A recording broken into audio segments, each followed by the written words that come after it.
The wind in the Wyoming Territory did not simply blow, it scoured.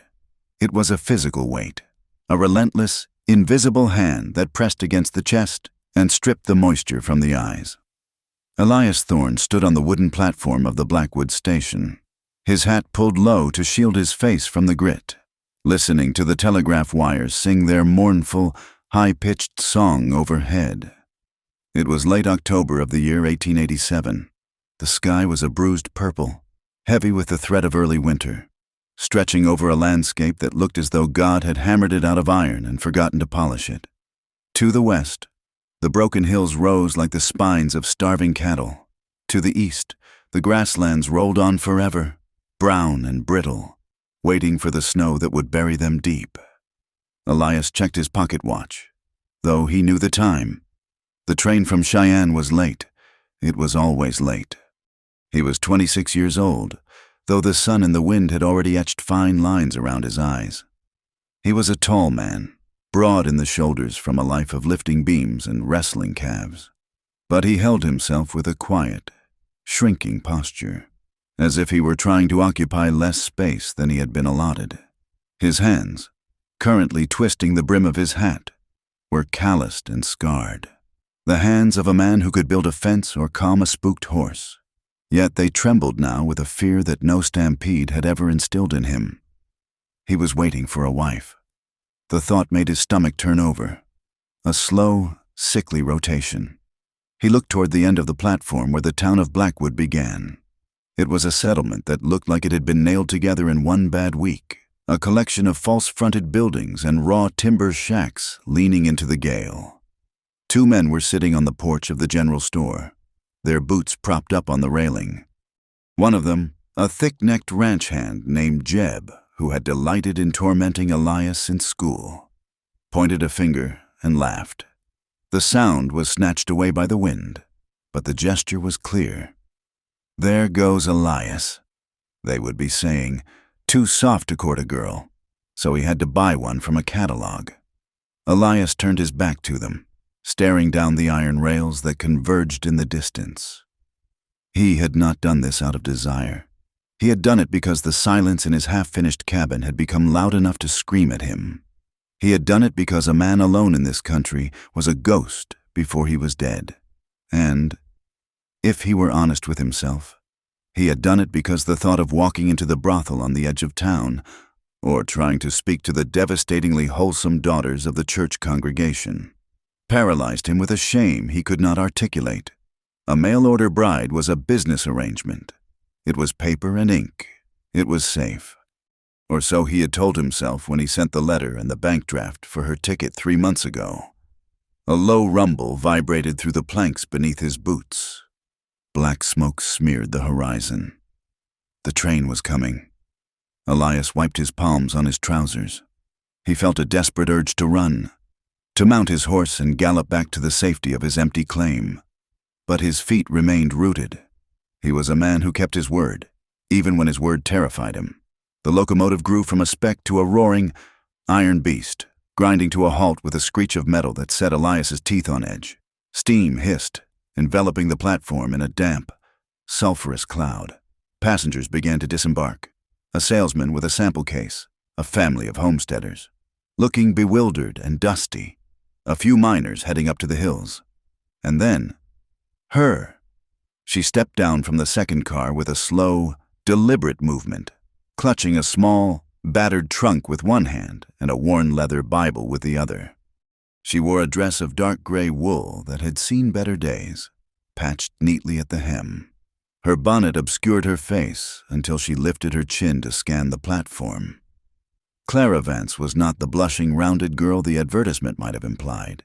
She was lean, sharp-angled, with pale skin that looked like it had not seen the sun in years. Her hair, tucked severely beneath her bonnet, was the color of dried wheat. But it was her eyes that stopped Elias's breath. They were blue, cold and flat, and they moved over the crowd not with curiosity, but with the rapid, calculating assessment of an animal looking for a trap. She saw him. She saw the way he stood apart from the others, holding his hat like a shield. She walked toward him, her movements smooth and contained. Elias swallowed hard. He stepped forward, his boots feeling heavy as lead. "Miss Vance?" he asked. His voice cracked, and he hated himself for it. She stopped 3 feet from him. She did not smile. She set her trunk down and folded her hands over the Bible. "Mr. Thorne." "Yes, ma'am. Elias Thorne." "Clara," she said. Her voice was low, devoid of the musicality he associated with women. It was a voice that expected nothing. "I trust the journey is over." "Yes, ma'am. The wagon is just over yonder." He reached for her trunk, but she flinched, her hand darting out to intercept his. For a second, her fingers brushed his wrist, cold and dry. She pulled back instantly, pulling her hand against her chest. "I can manage my own things," she said, her tone sharp, before smoothing it over with a practiced, hollow politeness. "It is not heavy. I wouldn't hear of it, ma'am," Elias stammered, stepping back to give her space. "It's the gentlemanly thing." She looked at him then, really looked at him, searching his face for the anger that usually followed a woman's refusal. When she found only a blushing, terrified confusion, a flicker of something like bewilderment crossed her face. She stepped back and nodded once. "Very well." Elias hoisted the trunk onto his shoulder. It was light, heartbreakingly light. Everything she owned in the world was in a box a child could carry. "This way," he murmured.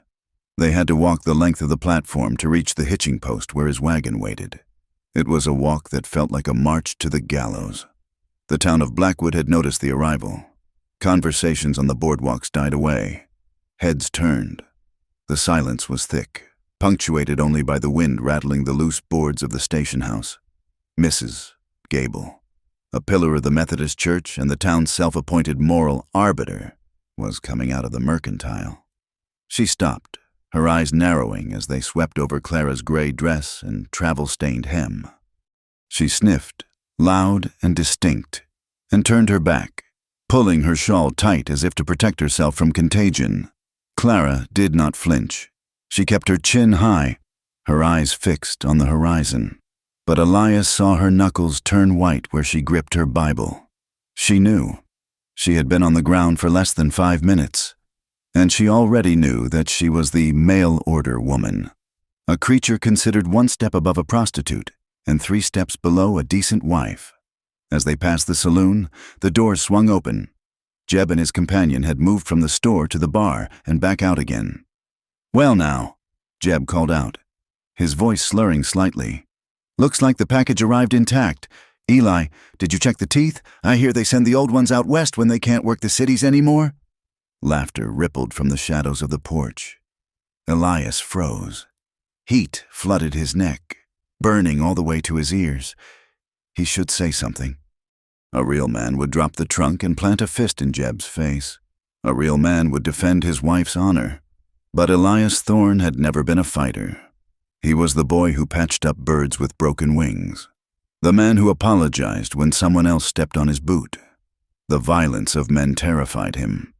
Not because he couldn't physically match it, but because he didn't understand the language of it. He stood there, mouth opening and closing, paralyzed by the shame of his own inaction. It was Clara who moved. She stopped walking and turned her head slowly to look at Jeb. She didn't speak. She didn't scowl. She simply looked at him with those flat, dead eyes, an expression of such utter, bored indifference that it sucked the oxygen out of the taunt. It was the look of a woman who had heard every insult a man could invent and found this one lacking. Jeb's smile faltered. He shifted his weight, suddenly uncomfortable, and spat on the ground before retreating back into the saloon. Clara turned back to Elias.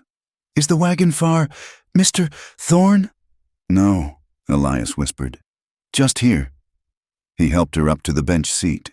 She gathered her skirts carefully, ensuring no fabric touched him when he climbed up beside her.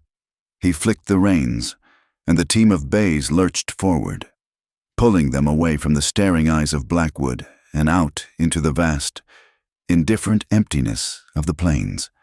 The ride to the homestead took 2 hours. For the first hour, neither of them spoke. The only sounds were the creak of the wagon wheels, the rhythmic thud of hooves, and the incessant wind that hissed through the dry grass. The landscape was overwhelming in its desolation. To the north, storm clouds were gathering, dark bruises against the sky. The light was failing, turning the world into a grayscale etching of sagebrush and dust. Clara sat with her spine rigid, not leaning against the backrest. Her eyes never stopped moving. She watched the horizon, the gullies, the distant shapes of cattle. She scanned the land as if she expected an ambush. "It gets cold at night," Elias said finally, his voice startling them both. "There's a buffalo robe in the back if you're chilled." "I am fine," Clara said. She paused, then added, "Is it always this open?" "Yes, ma'am. There isn't a fence for 50 miles to the south, just grass and sky." "It is a good place to hide," she said, almost to herself. Elias looked at her sideways. "Hide?" She tightened her grip on the Bible. "To be alone. That is what I meant. It is a quiet place." "It is that," Elias agreed. "Lonely, some say. Loneliness is quiet," she said. "Noise is worse." They turned off the main trail onto a rutted track that led toward a small rise near the creek bed. The house sat there, stark against the twilight. It was a humble structure, half sod and half timber, with a roof that needed new tar paper and a porch that was barely framed out. A small barn stood to the side, leaning slightly to the east, shaped by the prevailing wind. "It isn't much," Elias said, the apology instinctive in his tone. "I've been meaning to finish the siding on the south wall, and the floor inside is just packed earth in the kitchen, though I laid planks in the bedroom." He stumbled over the word bedroom. It hung in the air between them, heavy and suggestive. Clara stared at the house. It looked small and fragile against the darkening sky, but there was smoke curling from the chimney. He must have banked the fire before leaving. "It has a door," she said. "And a lock? A sturdy crossbar?" Elias promised. "I made it of oak." "Good." They pulled up to the house.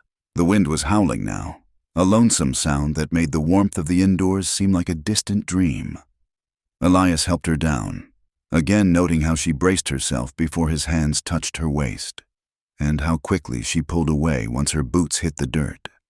Inside, the house was clean, surprisingly so. Elias was a tidy man. The main room served as a kitchen and living area, with a cast-iron stove radiating a dying heat. A table with 2 chairs sat in the center. To the right was a door that led to the only other room. Elias lit the kerosene lamp on the table. The golden light pushed back the shadows, revealing the sparseness of his life. A single shelf of books, a tin of coffee, a calendar from the feed store. "I have a stew on," Elias said, moving to the stove. "It just needs heating." "I can do that," Clara said, stepping forward. "That is part of the bargain." "You've had a long travel. Ma'am, sit, please." She hesitated, then sat on the edge of one of the chairs. She watched him as he moved. He was clumsy with the ladle, his hands shaking slightly, but he set a bowl before her with a reverence that was almost painful to watch. They ate in silence. The wind rattled the door on its hinges. Every time a coyote howled in the distance, a sharp, yipping cry. Clara's spoon paused halfway to her mouth. When the meal was finished, the silence stretched thin. There was nothing left to do. The plates were cleared. The fire was banked. The clock on the mantel ticked loudly. Elias stood up. He took his hat off and ran a hand through his hair. "I expect you'll be wanting to rest." Clara stood up too. Her face was pale, mask-like in the lamplight. "Yes, the bedroom is through there," Elias pointed. "I brought your trunk in." She walked to the door and opened it. She looked at the bed. It was a sturdy frame, covered in a patchwork quilt, with 2 pillows. It was the only bed in the house. She turned to face him. The practiced calm was slipping now. Her chest rose and fell rapidly. She looked at the door, then at him, then at the bed. She was calculating the distance, the weight of him, the likelihood of survival. "Mr. Thorne," she said. Her voice was steady, but brittle as dry glass. "Elias, please, Elias." She took a breath. "We should speak of the arrangements before—" Elias stood by the table, his hands hanging uselessly at his sides. Arrangements? The marriage, she said. I am your wife. I signed the papers in the office in Cheyenne before the last leg of the trip, as the proxy required. I understand the duties. Duties? Elias echoed. He felt flushed, his heart hammering against his ribs. Clara began to unbutton the cuffs of her gray dress. Her fingers were efficient, mechanical. I am not a woman who plays games. Elias, I prefer to know the rules of the house. I cook, I clean, I mend, and at night— She paused. Her eyes locked onto his. There was fear there, a deep, ancient terror, but it was overlaid with a grim determination to control the moment. I need to know, she said. Can you make me come? The question hit the room like a gunshot. Elias blinked. The air seemed to leave his lungs. He stared at her, his mind reeling, trying to make sense of the words. He had expected her to ask for water, or privacy, or perhaps to pray. He choked. What? Clara took a step forward. Her expression was intense, searching. She wasn't asking out of lust. She was asking the way a soldier asks how many rounds are in the enemy's rifle. She needed to know the nature of the weapon aimed at her. She needed to know if he demanded a performance, if he expected her to feign pleasure to stroke his vanity, or if he intended to use her body with a skill that might be its own kind of trap. Can you? She pressed, her voice trembling just slightly. Because if you cannot, I need to know if you expect me to pretend. I need to know if I am to lie to you, or if you simply take what you are owed and sleep. Elias felt the blood drain from his face, leaving him cold. He looked at this woman, this stranger with the haunted eyes, and he felt a crushing wave of inadequacy. He was 26 years old. He lived on the edge of the world. He had never kissed a woman, let alone— He looked down at his boots, unable to meet her gaze. The shame was a hot, bitter taste in his mouth. I don't know how, he whispered. The silence that followed was absolute. I don't know how, Elias repeated, his voice cracking. He forced himself to look up, expecting to see disgust on her face. He expected her to laugh, like Jeb laughed. He expected her to realize she had sold herself to a man who wasn't even a man. I'm a virgin, ma'am. He braced himself for the ridicule, but it didn't come. Clara stared at him. Her hands stopped moving on her buttons. Her eyes widened, not with mockery, but with a sudden, jarring shock. And then, slowly, the tension in her shoulders collapsed. She let out a long, ragged breath that sounded almost like a sob. It was relief.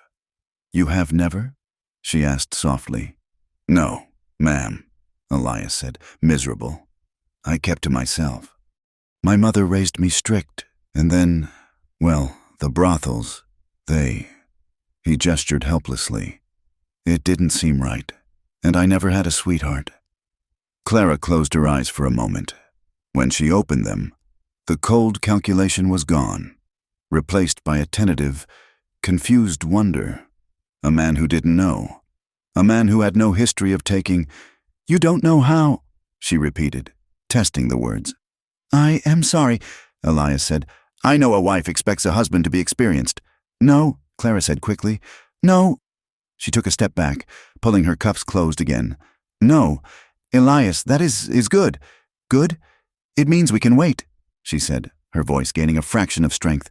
It means you do not have habits. It means you do not require things. She looked at him with a new intensity. I do not want to be forced, Elias. I do not want to be used like a tool. If you do not know, then we can just sleep? Elias nodded vigorously. Yes, ma'am. I would never force you. I scarcely know how to touch a woman without trembling.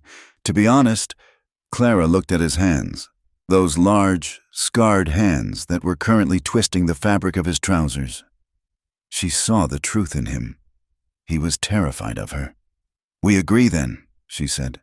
No demands, no lies. We sleep. And if the time comes where we must change that, we discuss it first. I swear it, Elias said. On my mother's Bible. Clara nodded. She walked into the bedroom, carrying her trunk. Elias followed, stopping at the doorway. I can sleep in the barn, he offered. or by the stove. "No," Clara said. She looked at the bed. "The town talks. If you sleep in the barn, they will know. They will think I am diseased, or you are weak. We must look like a marriage." She pointed to the bed. "It is large enough. You stay on your side.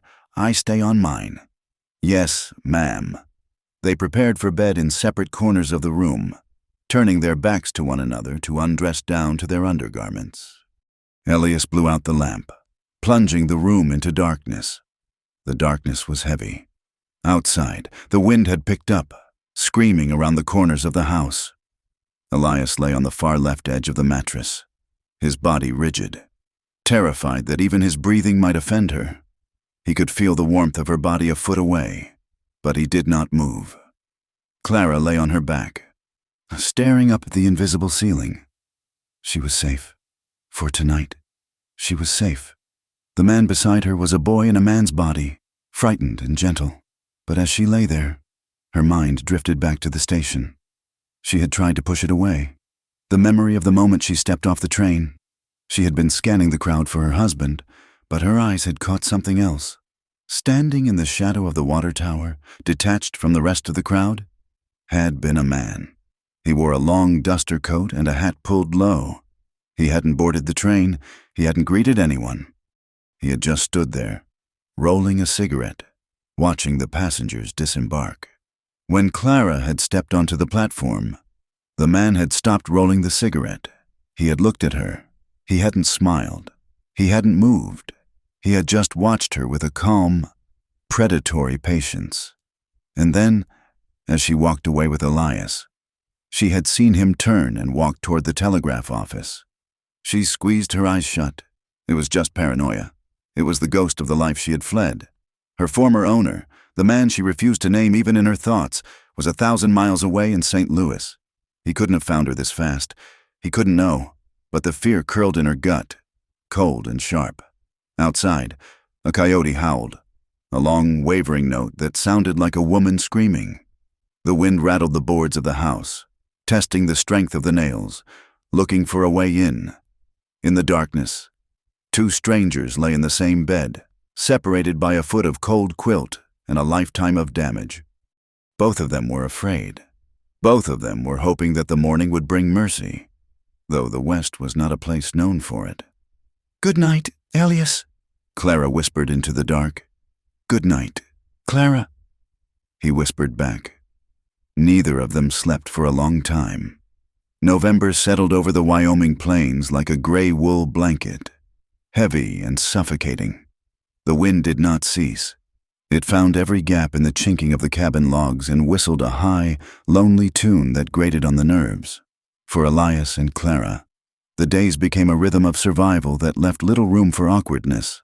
The land demanded labor, and it did not care about their strange, celibate arrangement. They fell into a routine born of necessity. Morning arrived before the sun. Elias would rise from the buffalo robe he had insisted on dragging to the floor, leaving the bed entirely to Clara. He would stoke the stove, break the ice on the water bucket, and head out to the barn. Clara would rise in the chill, dressing quickly, and take over the kitchen. It was hard work. The pump mechanism on the well was stiff with rust and cold, requiring 2 people to work it efficiently, one to pump, one to haul the heavy oak buckets. The fence line along the south ridge had been battered by stray cattle, the wire sagging and posts leaning drunkenly. On the 3rd day, Elias tried to stop her. "No, Clara," he had said, his hands fluttering uselessly as she lifted a roll of barbed wire. "That is too heavy. I can manage. Please, go inside where it is warm." Clara had not dropped the wire. She had looked at him, her face flushed from the exertion, her breath pluming in the cold air. "I am not a china doll." "Elias," she had said, "and I am not a guest. If I do not work, I do not eat. That is the way of the world." She had marched past him, boots crunching on the frost-hardened ground. Elias had watched her go, a mixture of shame and admiration warring in his chest. He was used to the women of the town, fragile things, or at least pretending to be, who expected men to shield them from the grit of life. Clara attacked the work with a grim efficiency. She held the posts steady while he hammered. She twisted the wire with gloved hands, not flinching when a barb caught her sleeve. But the nights were the hardest. Elias was determined to be good. In his mind, goodness meant distance. It meant apology. He slept on the floor, curled up like a dog. Despite Clara's insistence that the bed was wide enough, he said excuse me when he passed her in the narrow kitchen. He averted his eyes when she unbraided her hair. It was driving Clara mad. One evening, after a dinner of beans and cornbread, the tension snapped. Elias was on his knees, arranging his bedding on the rough planks. "Get up, Elias," Clara said. He froze, a blanket clutched to his chest. He looked up at her, eyes wide. "Ma'am?" "Do not call me ma'am," she said, her voice sharp. "And do not sleep on the floor. You are the husband. This is your house. When you act like a servant in your own home, it makes me nervous." Elias sat back on his heels. "I am only trying to be respectful. Clara, I gave you my word. Respect is not the same as fear," she countered. She sat on the edge of the bed, wringing her hands in her lap. "When you tiptoe around me, when you jump if I drop a spoon, it makes me feel like I am a bomb that is about to explode. I am not fragile, and I am not going to break if you sleep on a mattress." Elias looked at the floor, then at the bed. The distance between them felt like miles, but the floor was hard and the draft was cruel. I do not want you to think I am encroaching," he mumbled. Clara sighed. It was a sound of exhaustion, not irritation. "We are partners. Elias, we are trying to keep this place standing. We cannot do that if you are stiff with terror every time you look at me. Sleep in the bed, stay on your side. I will stay on mine." Elias slowly stood up. He folded the buffalo robe and placed it at the foot of the bed. "All right," he said. That night, they lay with 2 feet of space between them. But for the first time, Elias felt the warmth of another human being radiating across the dark. It was a comfort he had not known he was starving for. The intimacy grew not from grand gestures, but from the quiet, unavoidable friction of living. It happened when the stove handle broke, searing Elias's palm. He had hissed in pain, dropping the heavy iron lid before he could retreat to nurse it alone. Clara was there. She did not ask permission. She took his hand in hers, her fingers cool and firm, and led him to the basin. She packed snow from the windowsill against the angry red welt. She dried his hand with a cloth, her touch methodical but gentle. Elias watched the top of her head, the way a stray lock of wheat-colored hair fell over her brow. He realized, with a jolt, that no one had touched him with the specific intent of healing since he was a small boy. It happened when Elias came in from the barn to find Clara struggling to mend one of his work shirts. The fabric was thick canvas, and the needle was stuck. She was frowning, biting her lip in concentration. "Here, let me," Elias had said, forgetting to be shy. He took the shirt. "You have to twist it as you push." He showed her, his large hands surprisingly deft. They sat close by the lamp, heads bent together over the mending. And it happened on a Tuesday, when the mule, old Silas, decided he would not pull the wagon. He simply sat down in the mud of the yard and refused to acknowledge the universe. Elias pushed. He pulled. He pleaded. He threatened the mule with glue factories and predator bait. Old Silas chewed a mouthful of dry grass and blinked. Elias threw his hat in the mud and let out a groan of pure frustration. From the porch, a sound erupted. It was a rusty, creaking sound, like a gate opening after years of disuse. Elias turned. Clara was laughing. She had a hand over her mouth, but her shoulders were shaking. It wasn't a polite titter. It was a real, belly-deep laugh at the absurdity of the man and the mule. Elias looked at the mule, then at his hat in the mud, and he felt a bubble rise in his own throat. He started to chuckle. The chuckle turned into a laugh. Soon, they were both standing in the cold wind, laughing until their sides ached. The grim silence of the homestead shattered by the ridiculousness of it all. It was the first time Elias had seen her eyes light up. They weren't cold anymore. They were blue, just blue. But the town was a different matter. They rode into Blackwood on a Saturday for flour and coffee. The reception was as cold as the wind. As they walked down the boardwalk, Elias felt the eyes on them. He held his arm out for Clara, stiffly. She took it, her grip tight. They passed the church. The Reverend Caldwell was standing on the steps, shaking hands with the parishioners. He was a tall, gaunt man who preached a gospel of fire and very little grace. When he saw Elias and Clara, his smile vanished. "Mr. Thorne," the Reverend said. His voice carried, "Reverend." Elias nodded, trying to keep moving. "We missed you at service last Sunday," Caldwell said, "though perhaps it is best. One must have a clean house before one invites the Lord in. There is much repenting to be done in this world, especially for those who buy their salvation, or their company, from a catalog."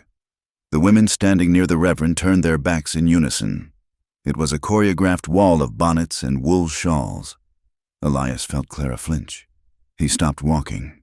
A sudden, rare heat flared in his chest. "My wife is a Christian woman, Reverend," Elias said, his voice trembling but audible, "and my house is clean." Caldwell raised an eyebrow. "The Lord knows the heart.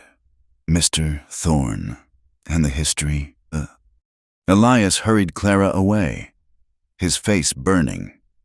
They went to the mercantile, where the clerk took their order in silence, slamming the tins of coffee on the counter with unnecessary force. By the time they reached the wagon, Elias was shaking. He helped Clara up, then climbed in beside her. "I am sorry," he whispered. "I am so sorry. Clara," she looked straight ahead, "it is not your fault they are small men." That night, the wind howled louder than usual. The fire was dying down, casting long, dancing shadows on the walls. Clara sat in the rocking chair, staring into the embers. Elias was oiling his boots by the door. "Elias," she said. He looked up. "Yes? Why?" she asked. "Why what? Why are you like this?" She gestured to him. "You are strong enough to build this house. You work until your hands bleed, but you act as if you have no right to take up space. And you say you are a virgin. It is not just religion. I know religious men. They are usually the cruelest of all." Elias set the boot down. He wiped his hands on a rag, taking a long time to answer. "It is not religion," he admitted softly. "Not mostly." He looked at the fire. "My father, he was a hard man. Not to me, mostly, but to my mother. He believed that being a man meant taking what you wanted. He used to say that the land and the woman were the same. You broke them both until they yielded." Elias swallowed the lump in his throat. "I saw things. I saw how she shrank. I saw how she stopped singing. And then I worked the cattle drives when I was 18. I saw what the men did in the towns, the way they grabbed, the way they laughed when a woman said no. They thought it was funny. They thought it was their right." He looked at Clara, his eyes wet. "I decided then I would rather be alone. I would rather be mocked for being soft than ever be the reason a woman looked at me with fear. I never wanted to be a thief of someone else's peace. So I just stayed away. And then I started to think maybe there was something wrong with me, that maybe I wasn't a man at all." The silence stretched, but it wasn't empty. It was heavy with understanding. Clara stood up and walked to the window, looking out at the blackness. "I was 16, she said. Her voice was flat, devoid of the emotion Elias had shown. Elias went still. "It was not a catalog," she said. "It was a debt. My father owed money to a man in St. Louis. He died before he could pay it. The man, he came to collect. He said I could work it off. He called it a job." She traced a crack in the glass with her finger. "It wasn't a job.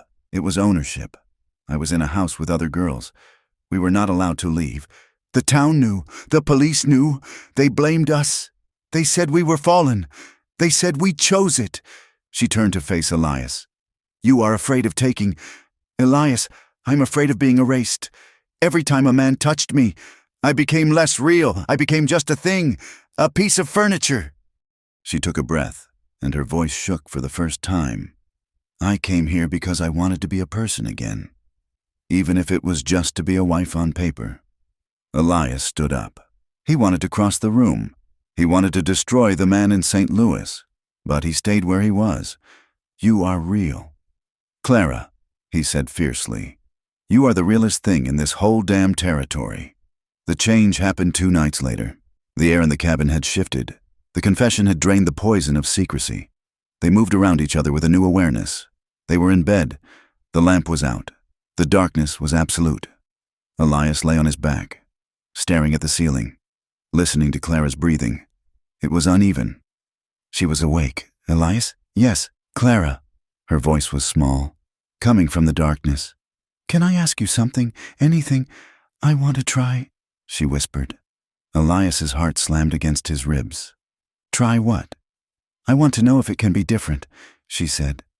I want to know if I can be touched without disappearing. Elias turned his head on the pillow. Clara, I don't know what to do. I told you, I know, she said. That is why I am asking. If you knew, you would have a way, you would have a method. I want to guide you. The rustle of the quilt. Elias felt the mattress shift as she moved closer. The heat of her body was a shock. Give me your hand, she said. Elias lifted his hand, his fingers trembling. He felt her hand find his in the dark. She guided it. She placed his palm against the side of her waist, over her nightgown. Just there, she whispered. Just hold. Do not grab. Just hold. Elias held his breath. He could feel the curve of her hip, the warmth of her skin through the cotton. He focused everything he had on being gentle, on being a wall that she could lean against, not a cage. Is this all right? He croaked. Yes, she breathed. Now move your hand up, slowly. If I say stop, you stop, like a statue, I swear it. He moved his hand, inches. He felt the rapid beat of her heart beneath her ribs. He was terrified, but beneath the fear was a profound, aching tenderness. He wasn't taking, he was being given. Clara's breathing hitched. She was waiting for the grab, the pinch, the pain. It didn't come. There was only the large, calloused hand of a man who was shaking more than she was. Touch my face, she whispered. Elias moved his hand to her cheek. He brushed his thumb over her cheekbone. It was wet. She was crying. Did I hurt you? He pulled back instantly. No, she gasped, catching his wrist. No, don't stop. It doesn't hurt. That is why I'm crying. She turned into his hand, pressing her face against his palm. She kissed the rough skin of his palm, a desperate, seeking gesture. Elias felt something break inside him, the shame of his inexperience, the belief that he was less than other men, shattered. He wasn't a conqueror. He was a harbor. He used his other hand to stroke her hair, clumsy but reverent. Clara, he whispered. Clara. They didn't go further that night. The act of touching and stopping was the intimacy. It was the proof. Clara wept for a long time, the grief of 5 years pouring out of her. Elias held her, wrapping his arms around her rigid frame until she softened, pulling her against his chest. He held her like she was made of holy glass. Outside, the wind battered the house, but inside, for the first time, the cold didn't reach them. The danger arrived on a Wednesday, under a sun that was bright and deceivingly warm. Elias and Clara were in town again. This time, they walked closer together. Clara's hand was tucked securely into the crook of Elias's arm. They were picking up a sack of grain at the depot. A man was standing near the ticket booth. He was not from Blackwood. He wore a suit that was too well cut for the territory, a bowler hat, and polished boots that had not walked through cow manure. He was showing a piece of paper to the station master. Elias felt Clara go rigid. She stopped dead, her fingernails digging into his forearm through his coat. What is it? Elias asked. That man, she hissed. Do not look. Just walk. To the wagon. Now. But it was too late. The stranger had turned. He had a smooth, pale face and a mustache waxed to sharp points. His eyes swept over the platform and landed on Clara. A slow smile spread across his face. It was not a pleasant smile. It was the smile of a man who has found a misplaced coin. Miss Vance, the man called out, his voice oily and loud. Excuse me, I believe it is Mrs. Thorne now? Clara began to tremble. Elias stepped in front of her, blocking her from the man's view. Who are you? Elias asked, his voice deeper than usual. The stranger walked over, tipping his hat. No need for hostility. Friend, I am merely an associate of a mutual acquaintance, Mr. Silas P. Dalton of St. Louis. He has been very worried about his employee.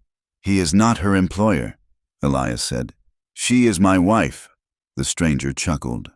He pulled a piece of paper from his pocket. A contract, my good man. Debts are debts. Marriage does not erase a signature, Mr. Dalton wants what is his, or at least he wants the value of it. A small crowd had gathered. Jeb and the usual idlers were watching, grinning. Looks like Eli bought himself stolen goods, Jeb shouted. The laughter rippled through the onlookers. The shame burned Elias's face. But then he felt Clara shaking behind him. He remembered her weeping in his arms. He remembered the scars she carried. Elias did not look down. He did not stutter. He stepped forward, closing the distance between himself and the stranger. He was 3 inches taller and 50 pounds heavier from hauling timber. She is not goods, Elias said. The words came out hard, like stones. She is Mrs. Clara Thorne. She is a citizen of this territory. And if you are Mr. Dalton, come near my land. I will treat you like any other coyote that threatens my stock. The stranger's smile faltered.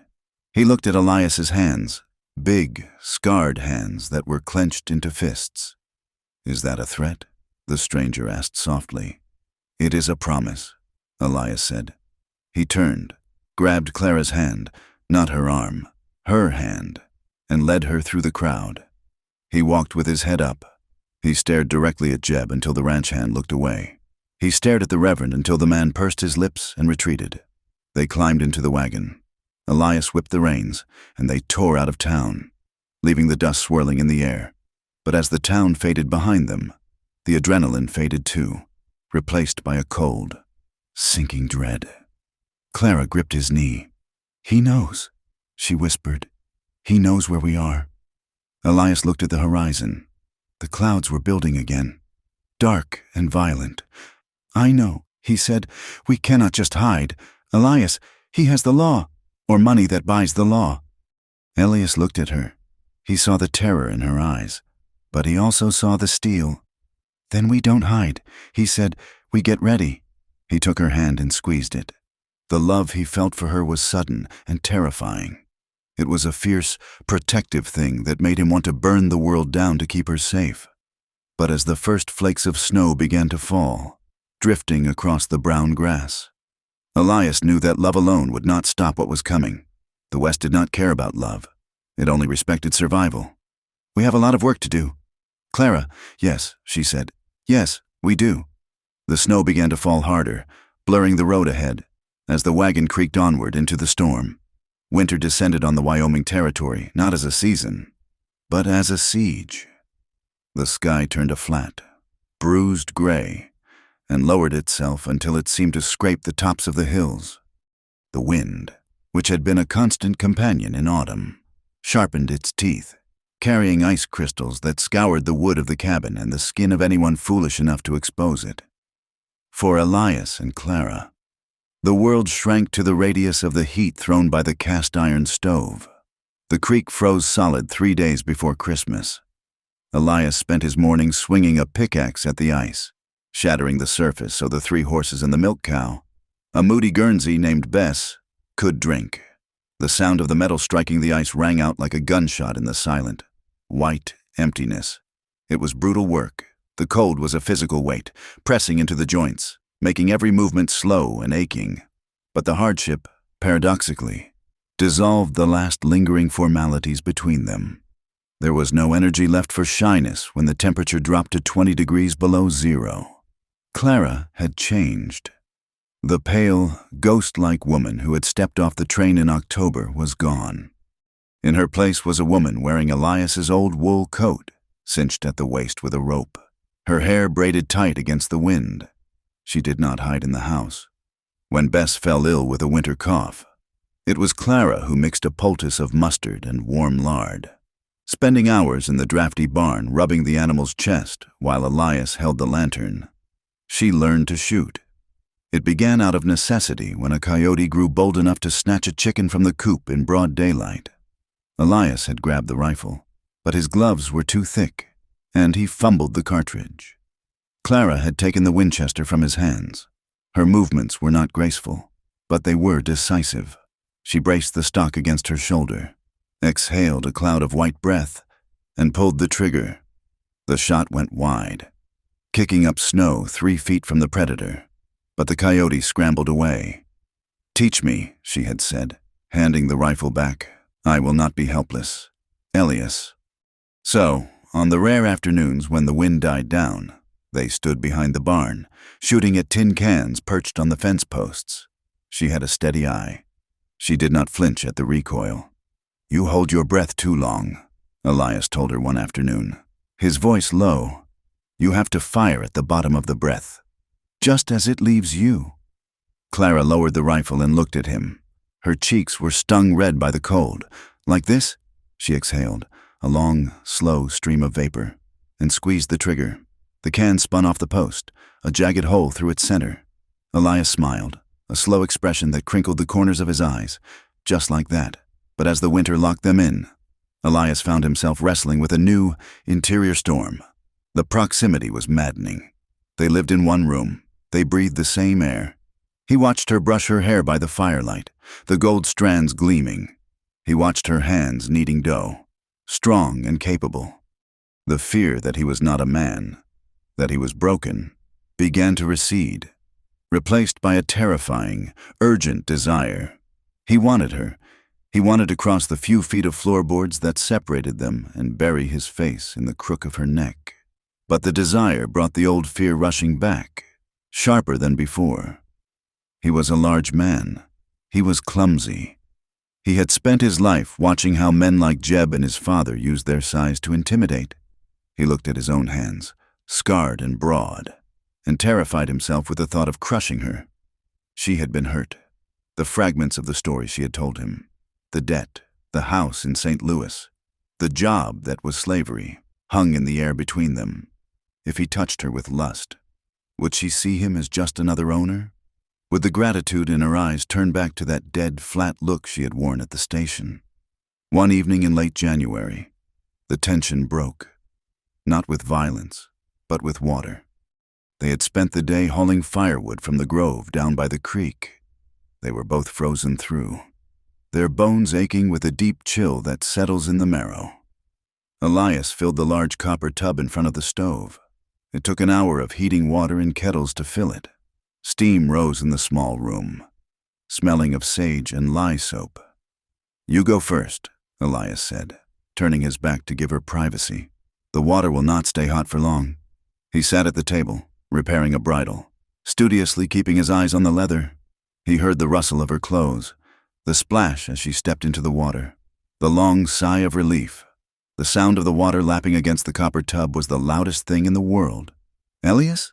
He froze. "Yes, Clara. My back," she said softly. "The cold has settled in my shoulders. I cannot reach." Elias put down the bridle. His heart hammered against his ribs like a trapped bird. He stood up and walked to the tub. Clara was submerged to her chest, her knees drawn up. Her skin was flushed pink from the heat. She leaned forward, resting her forehead on her knees, exposing the long, elegant line of her spine. Elias picked up the cloth and the soap. His hands shook. He lathered the cloth, the scent of lavender, a luxury she had bought with her egg money, filling his nose. He touched the cloth to her shoulder blade. She did not flinch. She leaned into the pressure. "Is that too hard?" he whispered. "No," she murmured. "Harder. There is a knot. Just there." Elias worked the knot with his thumb, discarding the cloth, skin on skin. Her skin was soft, incredibly soft, a stark contrast to the rough calluses of his thumb. He traced the line of her spine, the curve of her shoulder. He was awed by the geometry of her, the living warmth. He was learning her. He learned that she held her tension at the base of her neck. He learned that she shivered not from cold, but from sensation when he brushed the hair away from her nape. Clara turned her head, resting her cheek on her knee so she could look at him. Her eyes were dark, dilated in the dim light. "You are shaking." "Elias, I am afraid," he admitted, his voice rough. "Of what? Of hurting you, of being too much. I am a big man. Clara, I do not know the gentle way." Clara reached out a wet hand and took his wrist. She pulled his hand from her back and brought it to her lips. She kissed his knuckles, one by one. "You are the gentlest man I have ever known," she whispered. "And I am not made of glass. I am made of gristle and bone, just like you." She turned fully in the tub, the water sloshing. She reached up and placed her hands on his face, pulling him down. "Kiss me," she said, "not like a friend.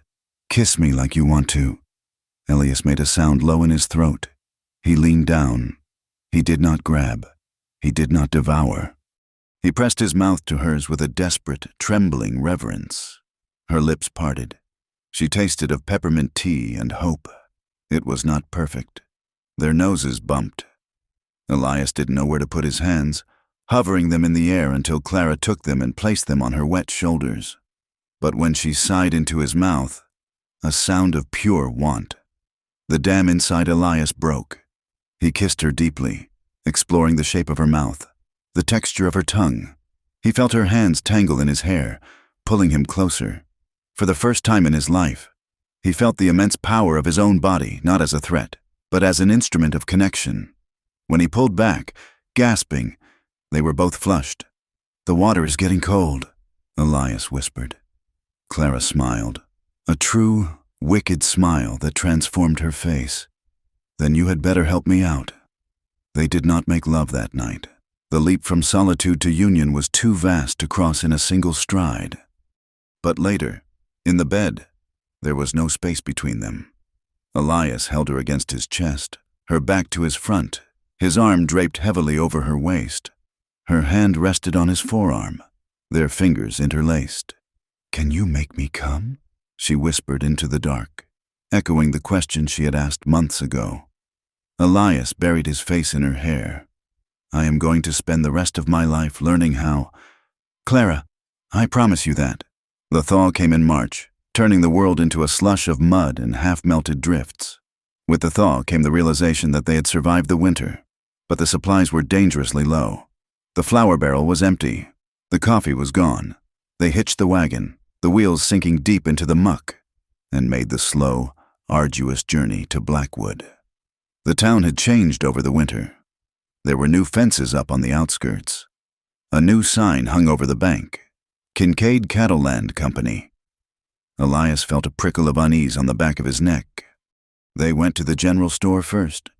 Mr. Henderson, the proprietor, looked nervous. He weighed their flour and sugar quickly, his eyes darting to the door. "You folks best be careful," Henderson muttered as he wrapped the bacon. "Why is that?" "Mr. Henderson?" Elias asked, counting out the coins. "Cyrus Kincaid is in town," Henderson said, lowering his voice. "Bought out the livery and the freight office over the winter. He's buying up everything. Says the small claims are inefficient. Says he needs the water access for his herds." Elias stiffened. "My claim has the only year-round creek in the South Valley?" Henderson nodded grimly. "I know. Elias. And so does he." Clara was standing by the fabric bolts, looking at a spool of blue ribbon. She had not heard the conversation.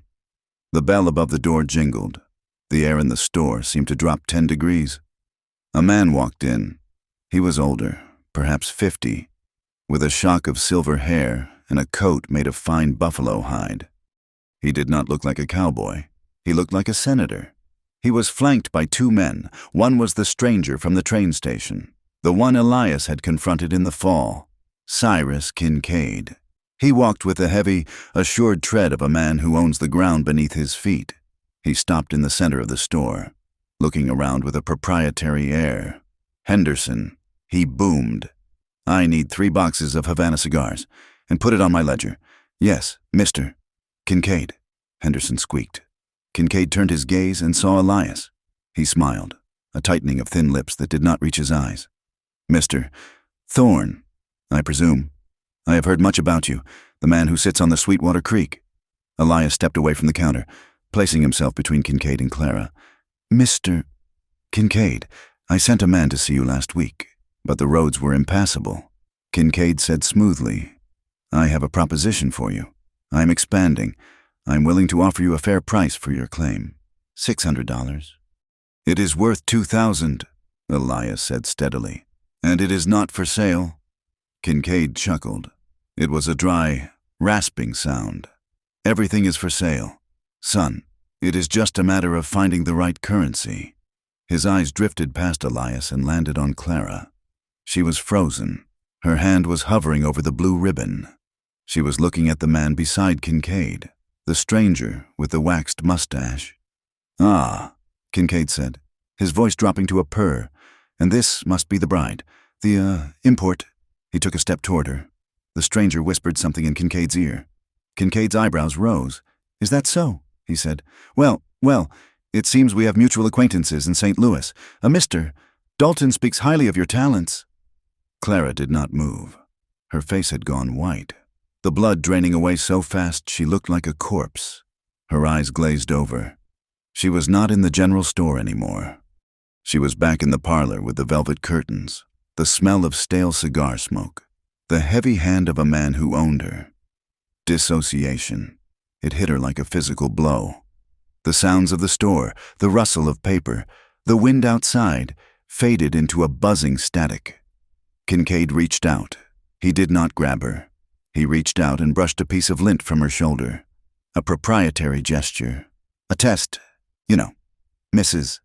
Thorn, Kincaid said softly. There are unresolved ledgers. A woman who runs away with company property. That is a serious matter. The touch snapped her back. The feeling of his gloved hand on her shoulder was the spark in the powder keg. The freezing cold of the dissociation shattered into a white-hot rage. Clara did not scream. She did not cry. Her hand moved. It was a blur. She snatched a pair of fabric shears from the counter. With a guttural sound, half sob and half snarl, she swung the heavy shears. They slammed into the wooden counter, inches from Kincaid's hand, burying the points deep in the oak. The sound was like a thunderclap in the small room. Kincaid jerked back, his composure cracking. Do not touch me, Clara said. Her voice was unrecognizable. It was low, guttural, vibrating with a feral menace. I am not property. I am not a ledger. If you touch me again, I will not miss. The stranger with the mustache reached for his gun belt.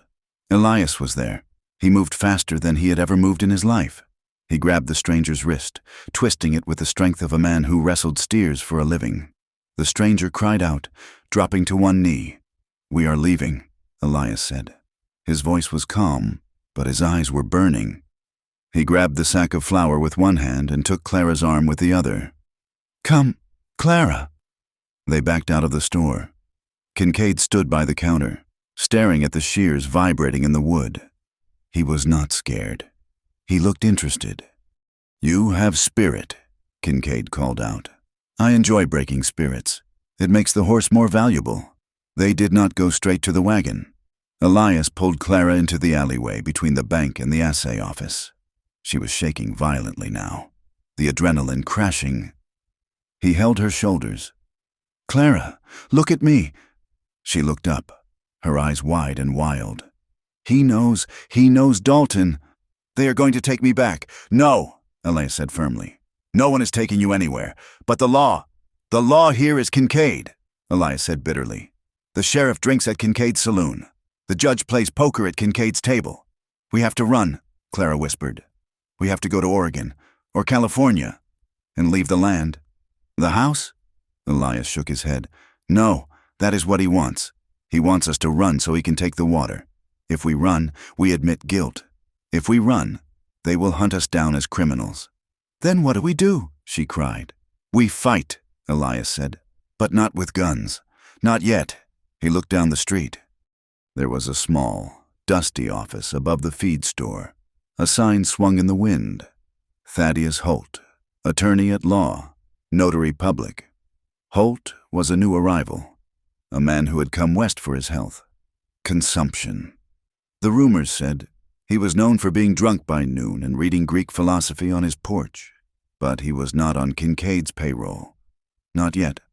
Come, Elias said.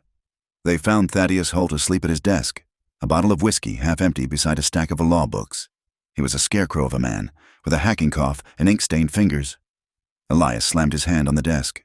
Wake up, Mr. Holt. We have business. Holt jerked awake, blinking bleary eyes. He adjusted his spectacles. Elias Thorne, and the mysterious Mrs. Thorne. To what do I owe the pleasure of this intrusion? They told him everything. Clara spoke, haltingly at first, then with growing strength.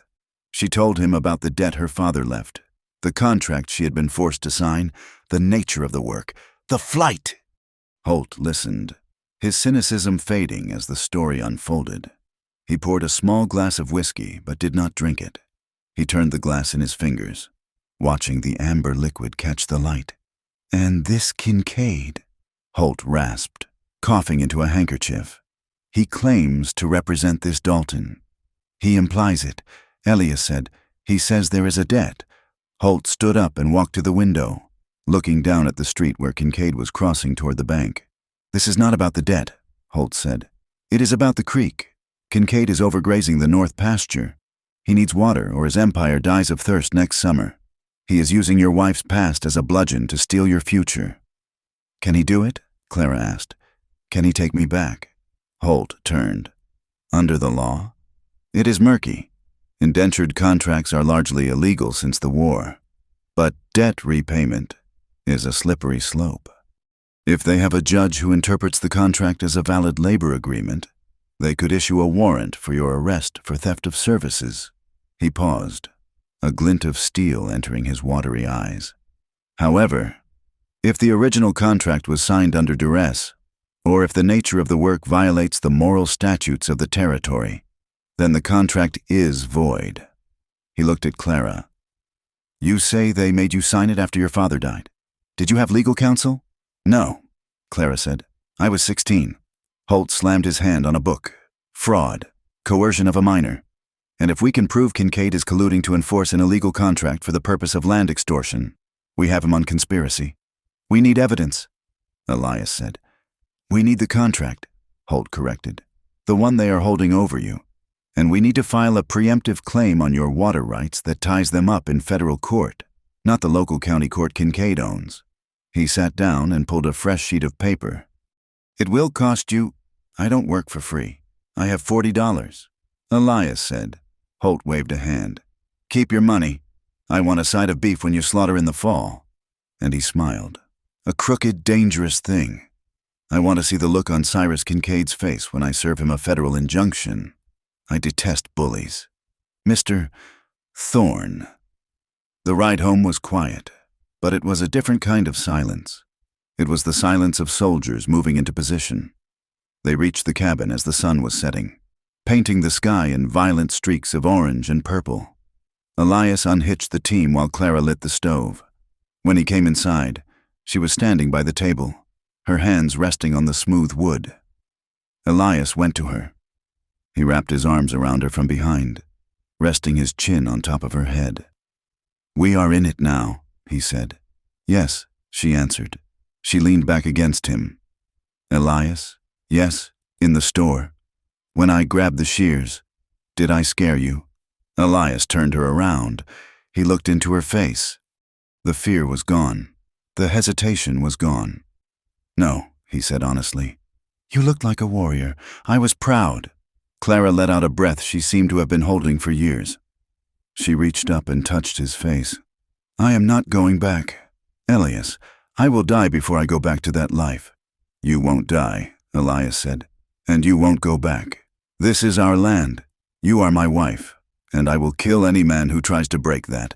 It was a vow. It was quiet, spoken in a kitchen that smelled of cold ash and dust, but it was as binding as any granite monument.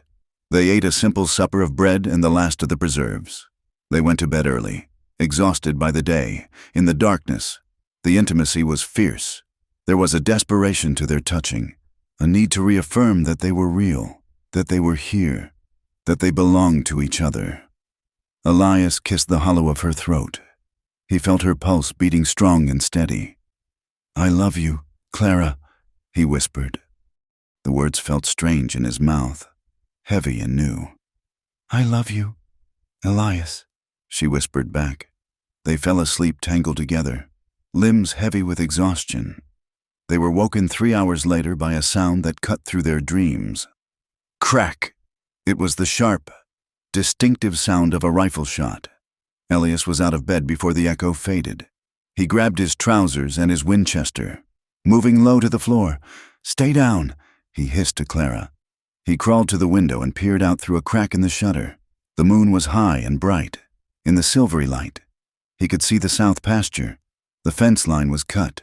The wire was coiled back like a snake, and hanging from the gatepost, swinging gently in the wind, was a shape. Elias squinted. It wasn't a man. It was Bess, the milk cow. She was dead, her throat cut, her body strung up as a grotesque warning. On the side of the barn, painted in jagged letters with something dark that looked like tar, was a message. "Pay the debt or lose the land." Elias gripped the rifle until his knuckles turned white. He felt a cold, deadly calm settle over him. The time for being soft was over. He turned to Clara, who was crouching by the bed, her eyes wide in the moonlight. "What is it?" she whispered. "It has started," Elias said. He looked back out at the dark hills. Somewhere out there, Kincaid's men were watching.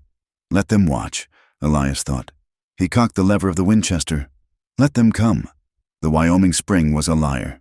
It had teased them with melting drifts and mud in March, only to turn around in April and deliver a blizzard that buried the world in white silence. The wind returned with a vengeance, screaming down from the north, piling snow against the cabin walls until the windows were halfway covered in drifts. Elias and Clara were trapped. The cabin, once a place of tentative domesticity, transformed into a fortress. The air inside grew stale, thick with the smell of wood smoke, damp wool, and anxiety.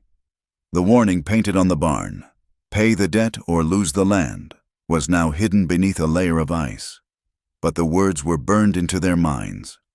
For Clara, the confinement was a physical torment. The walls seemed to inch closer every day. The wind howling in the chimney sounded too much like the voices of men arguing in the parlor of the house in St. Louis. She began to wake in the night, gasping, her sheets soaked with sweat, her heart hammering a frantic rhythm against her ribs. One night, Elias woke to the sound of a whimper. He sat up, the buffalo robe sliding off his chest. The fire had died down to embers, casting a dull, red glow across the room.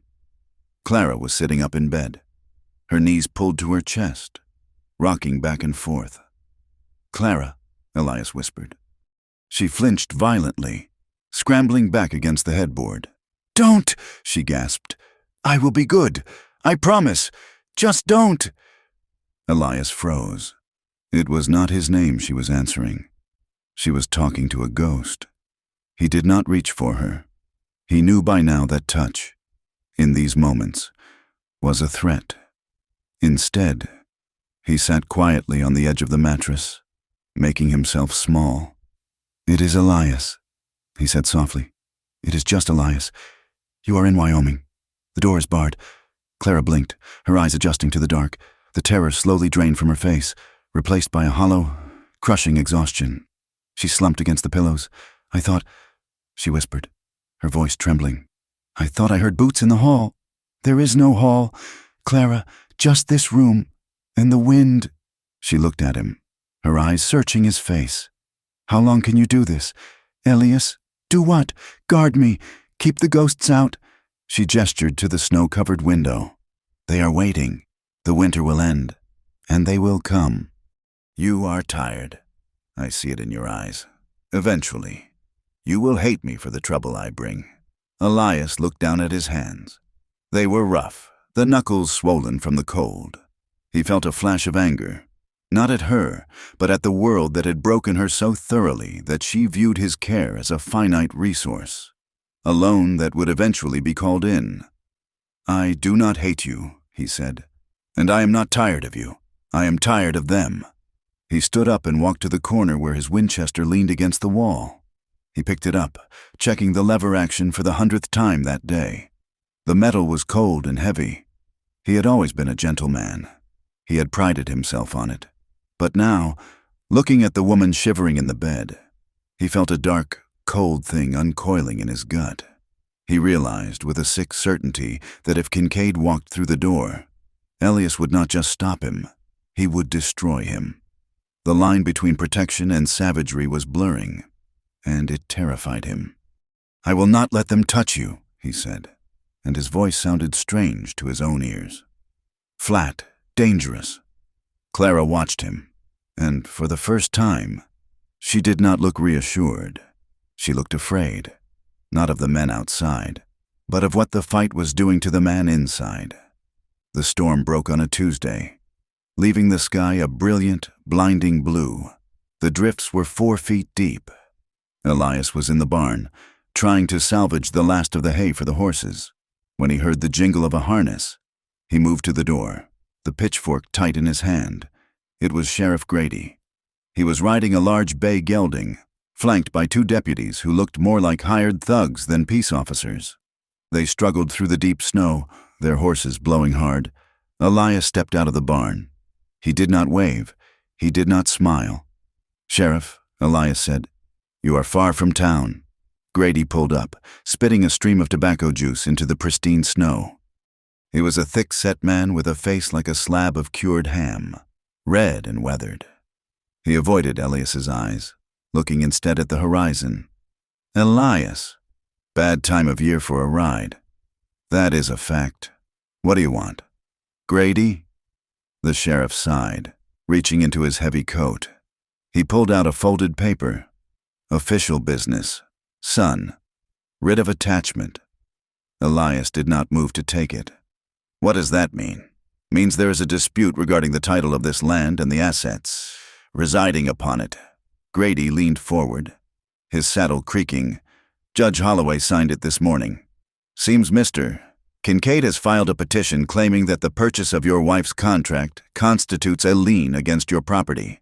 Until the hearing, you are not to sell any stock, move any timber, or leave the county." "That is a lie," Elias said, his voice shaking with rage. "The contract is illegal. Thaddeus Holt is filing an injunction." Grady chuckled darkly. "Holt is a drunk. Elias." "And Judge Holloway does not read filings from drunks. He listens to men who pay their taxes, and men who own half the valley." He tossed the paper. It fluttered in the wind and landed in the snow at Elias's feet. "Listen to me." "Elias," Grady said, his tone shifting to a mock paternal wheedle. "You are a good boy. You work hard. You don't want this war, Kincaid. He eats men like you for breakfast." He nodded toward the cabin. "She is just a woman, a mail-order girl with a spotted past. Is she worth your land? Is she worth your life? Just send her back. Kincaid says if you hand her over, the debt is cleared. He will even give you $500 for your trouble. You can start fresh. Find a nice, clean girl from the church." Elias stepped forward. The snow crunched loudly under his boots. He gripped the pitchfork until the wood groaned. "Get off my land, Grady." Grady stiffened. His hand drifted toward his holster. "You threatening an officer of the law?" "I am telling a trespasser to leave," Elias said. "If you come back without a federal marshal, I will assume you are just another one of Kincaid's hired guns, and I will treat you accordingly." Grady stared at him for a long moment. He saw the change in Elias. The softness was gone. The boy who used to apologize for taking up space was gone. "Have it your way, kid," Grady muttered. He turned his horse. "But don't say I didn't warn you. The winter ain't over yet." Elias watched them ride away until they were specks against the white hills. When he turned back to the house, Clara was standing on the porch. She was not wearing a coat. She was shivering, her face pale as the snow. She had heard every word. "She is just a woman. Is she worth your life?" Elias walked up the steps. He dropped the pitchfork and took her by the arms, marching her inside the warm cabin. "You will catch your death," he scolded gently, but his hands were trembling. Clara pulled away from him. retreating to the center of the room. She looked at him with a frantic, wild expression. $500, she said. That is a fortune. Elias, you could buy the neighboring claim.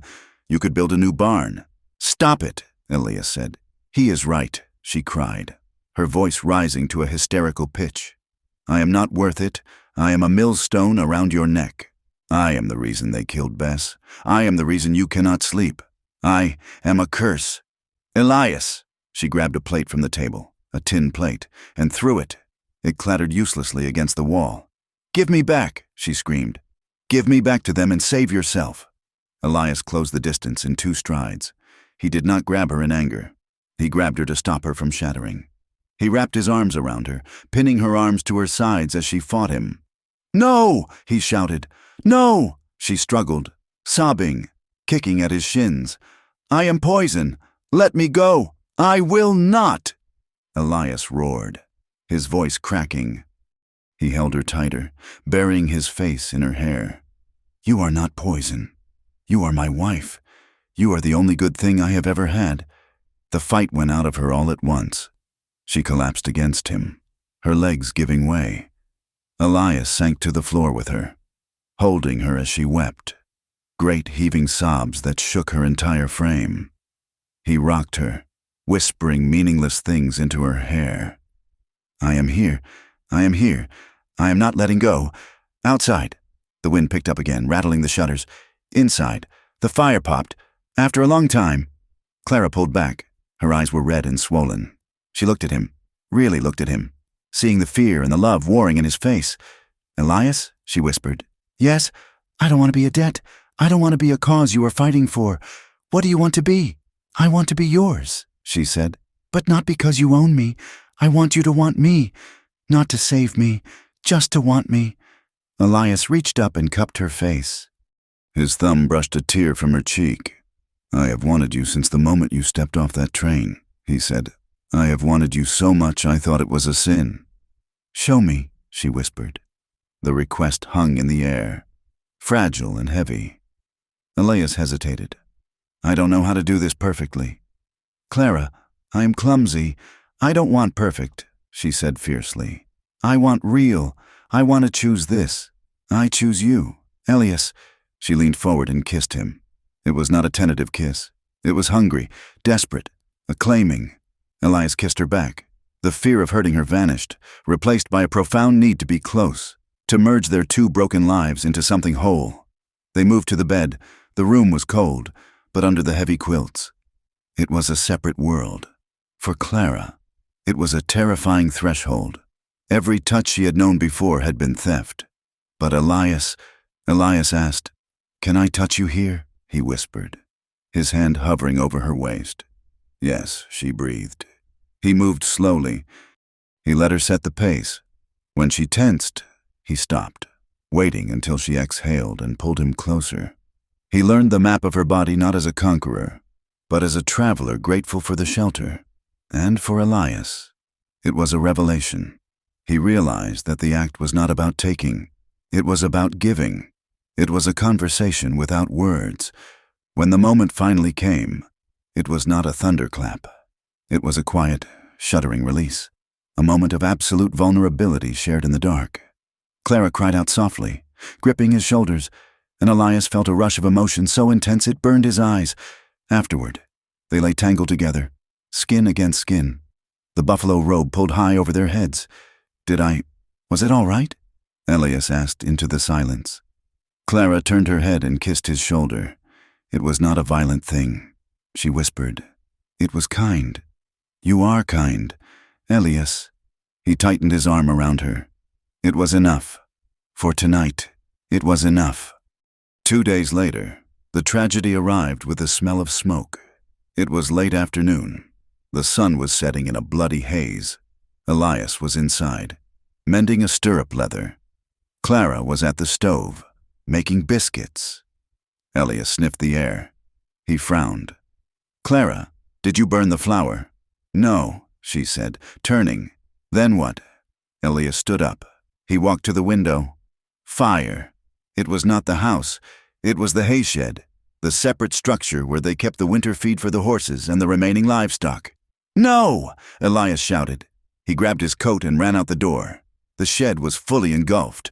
The dry hay, even in the cold, went up like gunpowder. Orange flames licked at the sky, casting a grotesque, dancing light on the snow. Elias ran toward it, grabbing a shovel, throwing snow uselessly at the inferno. The horses in the adjacent barn were screaming, kicking at their stalls. "Get the horses!" Clara screamed from the porch. Elias abandoned the shed. He ran into the barn. The heat was intense. Smoke billowed in the rafters. He threw open the stall doors, slapping the rumps of the terrified animals, driving them out into the snow-covered paddock. He managed to get all 3 horses out. He dragged the tack trunk into the snow, but the hay was gone. All of it. Elias stood in the snow, his face blackened with soot, watching the structure collapse into a pile of glowing embers. Without feed, the horses would starve before the grass came in. Without the horses, they could not work the land. It was a death sentence, delivered with a match. He felt a hand on his arm. It was Clara. She was staring at the fire, her face devoid of expression. "They did this," she said. Elias nodded grimly. "Grady warned me. He said the winter wasn't over." He looked at the tracks in the snow leading away from the back of the shed. 2 riders. They had come in from the north ridge, lit the fire, and vanished. "We have to move the horses to the south pasture," Elias said, his voice dull. "There is some dry scrub there under the snow. It might keep them alive for a week." He turned to look at her. "Go inside. Clara, make coffee. I will be in soon." He spent the next 2 hours securing the horses and beating out the last of the sparks to ensure the wind didn't carry them to the house. When he finally walked back to the cabin, his legs felt like lead. The cabin was dark. "Clara," he called out. Silence. He lit the lamp with shaking hands. The fire in the stove was dying. The biscuits were cold on the counter. The room was empty. Elias spun around. Her coat was gone. Her boots were gone. On the table, weighted down by the salt shaker, was a piece of paper. Elias picked it up. His hands were so numb he could barely hold it. "My dearest Elias, the fire was for me. The cow was for me. Next time, it will be the house, and you will be inside it. I cannot let you die for a mistake I made 6 years ago. I am going to town. I will go to Kincaid. I will tell him I ran away and that you knew nothing. I will tell him I forced you. He will take me back, and he will leave you alone. Do not come for me. Please, if you love me, let me save you. I love you. You made me real." Clara Elias stared at the paper. The words swam before his eyes. A sound ripped from his throat, a roar of pure animal panic. She was walking, in the snow, at night, to surrender herself to a monster. He did not think. He did not plan. He grabbed his coat. He grabbed the rifle. He ran out to the paddock. He didn't bother with a saddle. He threw a bridle on the bay mare, vaulted onto her bare back, and kicked her into a gallop. The night was freezing. The wind cut through his clothes like knives. Elias bent low over the mare's neck, squinting against the stinging ice crystals. He found her tracks. They were small, deep holes in the snow, heading east toward the road to Blackwood. She had a 2-hour head start, but the snow was deep, and she was on foot. Elias rode like a madman. He pushed the mare hard, risking a broken leg in the drifts. "Come on, girl," he whispered. "Come on." He found her near the creek bed, 3 miles from the homestead. She had collapsed. The cold had taken her legs. She was crawling, dragging herself through the snow, her movements slow and dreamlike. "Clara!" Elias screamed. He slid off the horse before it fully stopped. He ran to her, falling into the snow beside her. She looked up. Her skin was blue-white. Her eyelashes were frosted with ice. She looked at him with a confused, drunken gaze. "Hypothermia." "Go back," she mumbled, her teeth chattering so hard the words were slurred. "Go back." "Elias." He gathered her into his arms. She felt like a block of ice.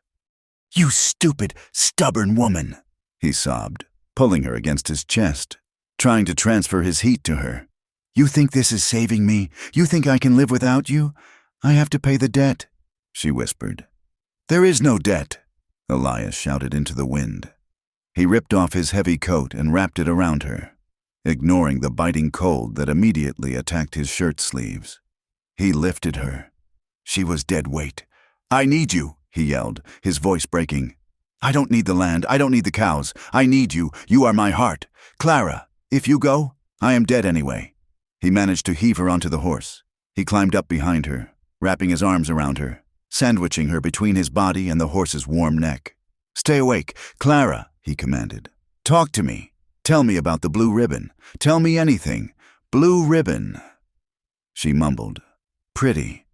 He turned the horse back toward the cabin. The ride back was a blur of terror. Every time her head lolled forward, Elias shook her, shouting her name. They made it back. Elias carried her inside, kicking the door shut against the wind. He laid her on the rug in front of the stove. He threw every piece of wood he had into the firebox until the cast iron glowed red. He stripped the frozen clothes off her. He stripped off his own clothes. He pulled the mattress off the bed and dragged it to the fire. He wrapped them both in every quilt they owned. He held her, skin to skin, shivering violently as the cold slowly leached out of her and into him. He rubbed her arms, her legs, her back.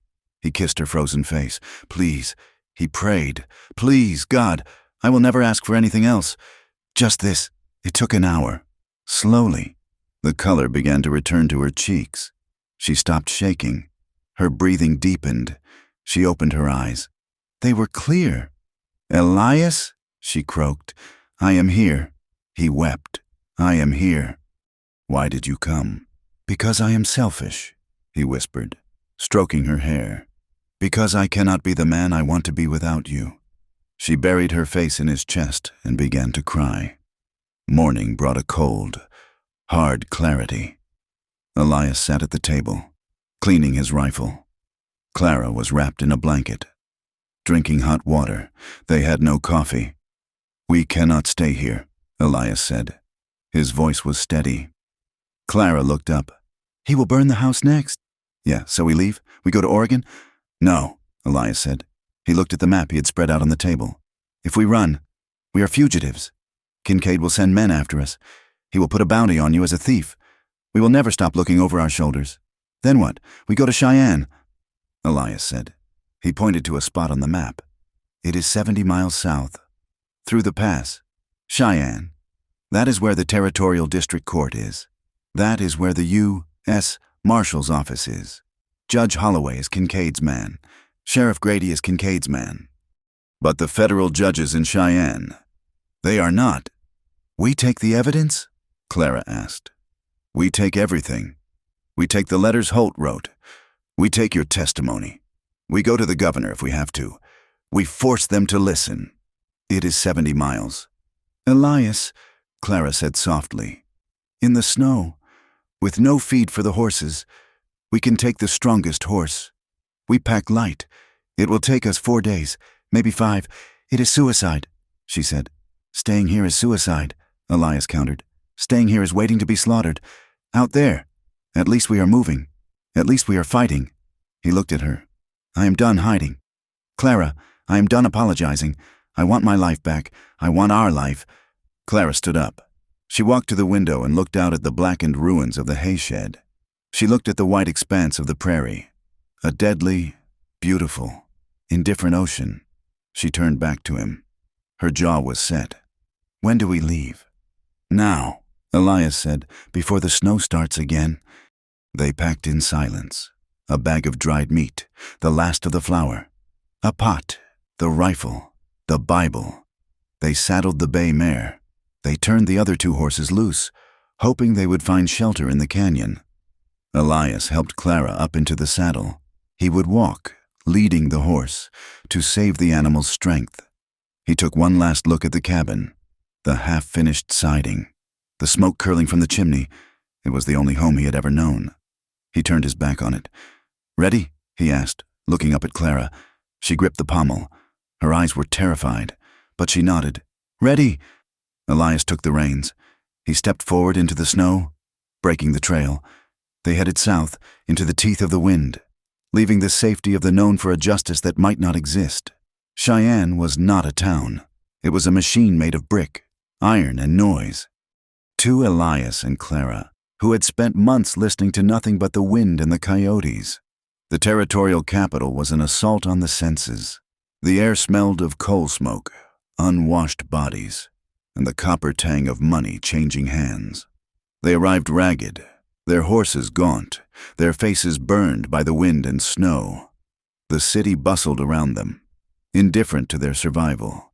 Men in clean linen collars stepped around them on the boardwalks, checking pocket watches and clutching leather portfolios. Locomotives screamed in the rail yard, a constant mechanical shriek that made Clara flinch with every blast. This was the seat of power in the Wyoming Territory. It was here that the future was being written in ledgers and land deeds, far from the blood and mud of the actual claims. Elias led their exhausted horse to a livery stable on the edge of town. He counted out his remaining coins with shaking fingers. He had $12 left. "We need a room," Elias said quietly, "and a bath. We cannot walk into a federal court looking like beggars." They found a boarding house near the rail yard that charged 50 cents a night. The room was small and smelled of cabbage, but the water in the basin was warm. Clara scrubbed the trail dust from her skin until she was raw. She put on her gray dress, which she had carried carefully wrapped in oilcloth. It was wrinkled, but it was clean. Elias shaved the stubble from his jaw. He brushed his coat. He looked at himself in the cracked mirror. He looked older. The softness around his mouth was gone, replaced by a thin, hard line. "Are you ready?" he asked. Clara stood by the window, watching the street below. A carriage rolled by, carrying a woman in a silk dress who laughed at something a man in a top hat said. "I am afraid," Clara admitted. "Good," Elias said. "Fear keeps you sharp." They walked to the federal courthouse. It was a massive stone building that seemed designed to make a man feel small. The hallways echoed with the click of boot heels on marble. They navigated a maze of clerks, secretaries, and bailiffs, each one a gatekeeper designed to filter out the desperate. They were finally granted an audience with an assistant United States attorney named Percival Black. He was a young man with ink-stained fingers and a perpetually tired expression. Sitting behind a desk piled high with files, he looked up as they entered, his eyes sweeping over Elias's rough hands and Clara's tense posture. "Mr. and Mrs. Thorne," Black said, not offering a seat. "My clerk tells me you have a frantic story about land fraud and illegal contracts. I have 5 minutes. The territory is full of land disputes. What makes yours special?" "It is not a dispute," Elias said, his voice ringing in the small office. "It is a conspiracy." Clara stepped forward. She placed the documents they had salvaged, the threatening note, the affidavit Thaddeus Holt had hastily written, and her own marriage certificate, on the desk. "It is about slavery." "Mr. Black," she said. Black paused. He looked at her. "Slavery is illegal." "Madam, that is why I'm here," Clara said. She began to speak. It was the first time she had told the story from beginning to end to someone who held the power of the state. She told him about her father's debt. She told him about the man in St. Louis, a Mr. Dalton, who had forced a 16-year-old girl to sign a contract she was not allowed to read. She told him about the house with the velvet curtains, and the men who paid for time, and how the money never reduced the debt, only the interest. She spoke of her escape. She spoke of Cyrus Kincaid, and how he had recognized her, and how he was using that illegal contract to blackmail her husband for water rights. As she spoke, the room went quiet. The scratching of the clerk's pen in the corner stopped. Percival Black stopped looking at his watch. He looked at Clara. She was shaking. Her hands were gripping the edge of the desk so hard her knuckles were white. But her voice did not break. She stripped herself of every secret, refusing to use euphemisms. She forced this man in his clean collar to see the brutality that underpinned the polite commerce of the West. "I am not a rumor," Clara finished, her voice dropping to a whisper. "I am a citizen, and I am asking if the law protects me, or if it only protects men like Kincaid." Black stared at her for a long moment. He picked up the affidavit Holt had written. "Cyrus Kincaid," Black muttered. He has many friends in this town. Does he have friends in Washington? Elias asked sharply. Because that is where we will go next. Black looked at Elias. He saw the Winchester leaning against the wall by the door. He saw the look in the cowboy's eyes, a look that said he had already decided to die for this. Black sighed. He opened a drawer and pulled out a fresh sheet of paper. This office takes a dim view of peonage, Mr. Thorne, and an even dimmer view of coercion, if what you say is true. And if Kincaid is enforcing a contract for prostitution to seize federal land claims, that is a felony under the Anti-Peonage Act of 1867. He dipped his pen in the inkwell. We will schedule a preliminary hearing for tomorrow morning, Black said. Judge Abernathy is presiding. He is a hard man, but he hates traffickers. Do not be late. They left the courthouse feeling lightheaded, as if the gravity had shifted. They had done it. They had started the machine, but the machine had gears that turned in both directions. Elias sent Clara back to the boarding house to rest. He needed to find a smith to look at the mare's shoe, which had come loose on the ride. He was walking past a saloon on 17th Street when a hand grasped his arm. Mr. Thorne. A word. Elias turned. It was the stranger with the waxed mustache, the man from the train station, the man from the general store. Kincaid's man. Elias tensed, his hand dropping to the knife at his belt. He had left the rifle with Clara. Easy, the man said, smiling a smile that showed too many teeth. My name is Mr. Graves. Mr. Kincaid would like to buy you a drink. I'm not thirsty, Elias said. Mr. Kincaid insists. He is just inside. He thinks you are a practical man who has been put in a difficult position. Elias looked at the saloon doors. He could run, but running would show fear, and he needed to know what Kincaid was planning. Lead the way, Elias said. The saloon was dark and smelled of stale beer and expensive tobacco. Cyrus Kincaid sat at a table in the back, surrounded by red velvet chairs. He was drinking whiskey from a crystal glass. He did not stand up. Sit down, son, Kincaid said. Elias remained standing. I will stand. Suit yourself, Kincaid said. He gestured to the empty chair. You have made quite a stir. Mr. Thorne, marching into the federal attorney's office, dragging your poor wife through the mud. Do you have any idea what you are doing? I'm getting justice, Elias said. Justice. Kincaid laughed. It was a dry, rattling sound. Justice is a commodity. Elias, it is like wheat. You buy it, you sell it, you are trying to pay with pebbles. Kincaid leaned forward. The jovial mask slipped, revealing the shark beneath. Look, I like you. You have grit. Most men would have folded when the cow died. I am willing to be generous. I will give you $1,000 for your claim. Cash. Today. $1,000 was more money than Elias had ever seen. It was enough to move to Oregon. It was enough to build a new life. And Clara? Elias asked. Kincaid waved a hand dismissively. She goes back to St. Louis. Mr.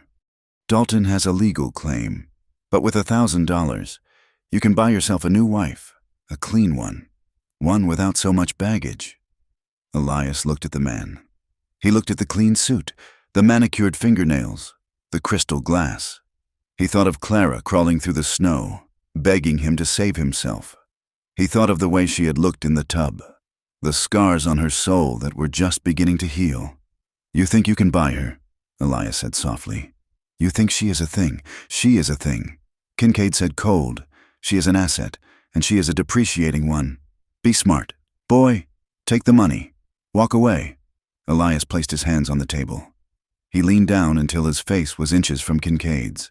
If you ever come near her again, Elias whispered, I will not sue you. I will not report you. I will open you up from your throat to your belly, and I will leave you for the crows. The silence in the back of the saloon was absolute. Mr. Graves stepped forward, his hand inside his coat. Kincaid held up a hand to stop him. He stared at Elias, his eyes narrowing. You are making a mistake, Kincaid said. A fatal one. The road home is long. Mr. Thorne. Accidents happen. I reckon they do, Elias said. He turned and walked out. He felt the eyes of the men boring into his back. He expected a bullet, but none came. Kincaid was too smart to shoot a man in a crowded city the day before a hearing. He preferred the dark. The hearing the next morning was a spectacle. The courtroom was packed. Word had spread. The case of the virgin cowboy and the runaway bride had caught the imagination of the bored populace. Reporters from the Cheyenne Leader sat in the front row, pencils poised. Judge Abernathy sat on the bench like a gargoyle carved from granite. He was an old man with a beard that reached his chest and eyes that had seen every form of human depravity. Mr. Black presented the case. He was dry, factual. He laid out the timeline. The debt, the contract, the coercion. Then it was Kincaid's turn. Kincaid did not speak. He had hired a lawyer from Chicago, a man named Sterling, who wore a suit that cost more than Elias's farm. Sterling did not attack the facts of the land dispute. He attacked Clara. He called her to the stand. Clara walked to the chair. She kept her head high, but Elias could see the tremor in her hands. Mrs.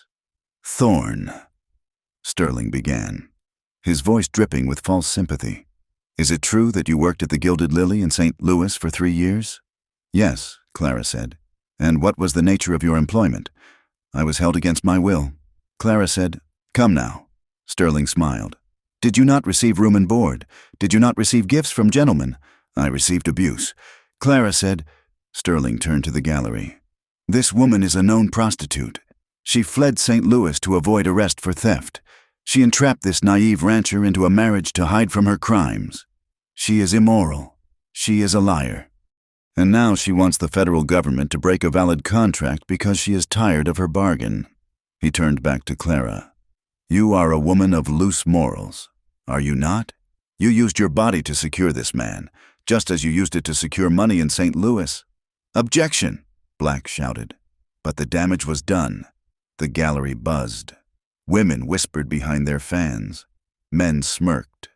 Clara sat in the chair, her face burning, stripped naked by their judgment. The judge looked at Elias. Mr. Thorne, the judge rumbled. Do you have anything to say?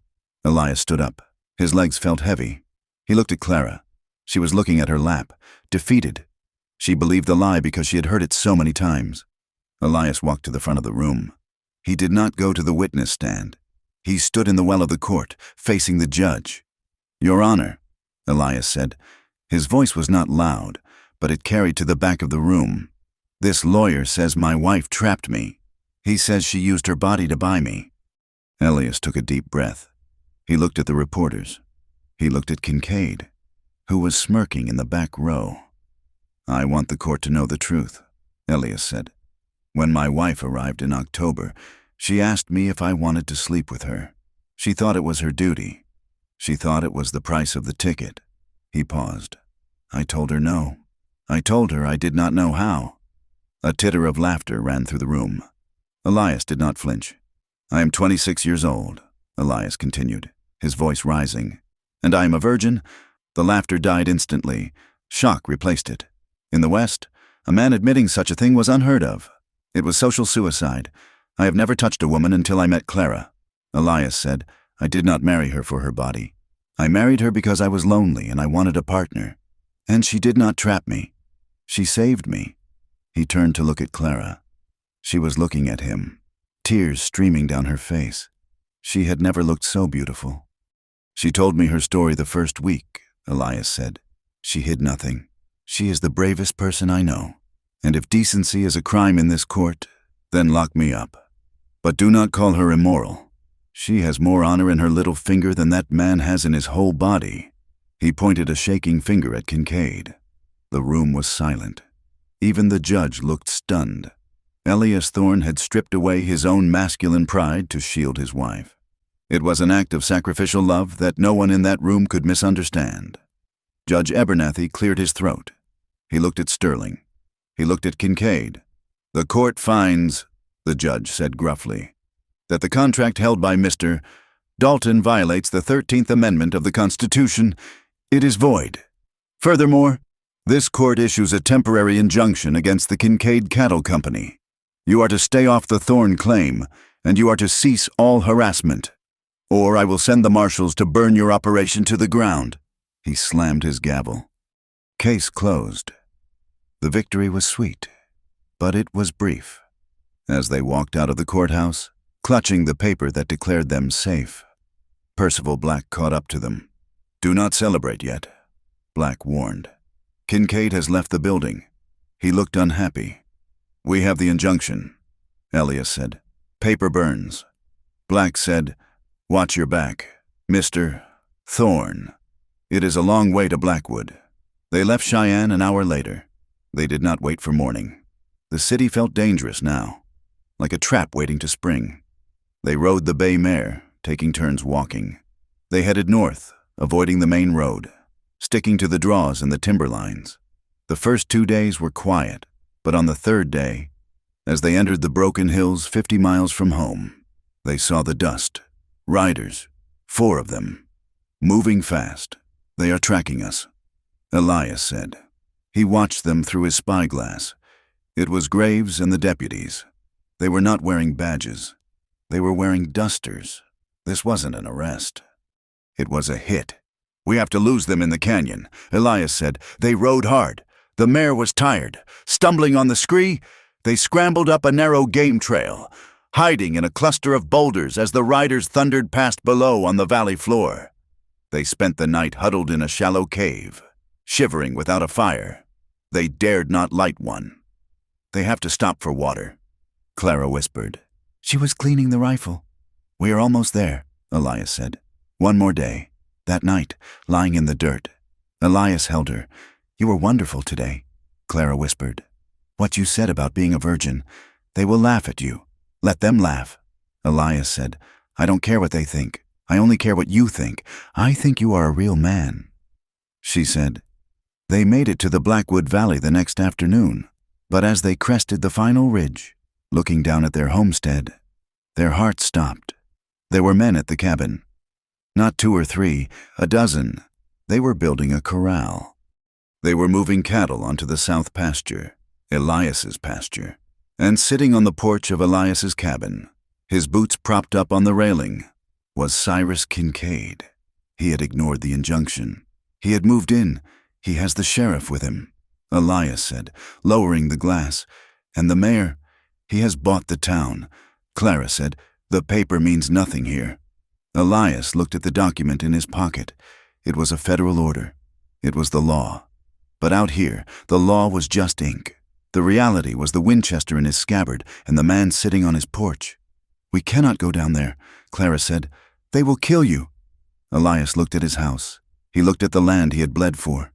He looked at the woman he loved, who had finally stopped running. "If we run now," Elias said, "we run forever." He checked the load in the rifle. "I am not running. Clara, neither am I," she said. She pulled a knife from her boot, a skinning knife she had bought in Cheyenne. "Then we go down," Elias said. But before they could move, a sound came from the road behind them. A wagon. Elias spun around, raising the rifle. But it wasn't Kincaid's men. It was Thaddeus Holt, and behind him, riding a mule, was Henderson the storekeeper, and behind him, holding a shotgun, was the blacksmith. Holt pulled up the wagon. He looked terrible, coughing into a handkerchief, but he was grinning. "Mr. Thorn," Holt wheezed. "We heard about the hearing. The telegraph is a wonderful invention. The Cheyenne leader ran the story. The Virgin and the Baron. It is quite the sensation." He pointed a shaking finger at the homestead below. "Kincaid thinks he can ignore a federal judge because he owns the sheriff, but he forgot that he doesn't own the news." Henderson nodded. He looked scared, but he was there. "My wife read the article. Elias," she cried. "She said we treated you folks wrong. She made me bring the shotgun." Elias looked at this motley crew. A drunk lawyer, a terrified storekeeper, and a blacksmith. It wasn't an army, but it was a start. "Kincaid has 12 men down there," Elias said. Holt shrugged. "And I have a bottle of whiskey and a very loud voice. And, more importantly, I have the knowledge that a U.S. Marshal is on the train from Cheyenne as we speak. He will be here in 2 days. We just have to hold the fort until then." 2 days, Elias said. He looked at Clara. "Can we do it?" Clara looked at the townspeople. She saw the blacksmith nod at her with respect. She saw Henderson tip his hat. "We can do it," she said. Elias turned his horse toward the valley. "Let's go home." The dawn did not break. It bled into the sky. A heavy, bruised purple light filtered through the low clouds, illuminating the Blackwood Valley in shades of gray and steel. The frost lay thick on the sagebrush, brittle and sharp, snapping under the hooves of the horses as Elias, Clara, and their small, ragged band of allies crested the final ridge. The wind had died down, leaving a silence that was heavier than the gale. It was the silence of a held breath. The land itself seemed to be waiting for the hammer to fall.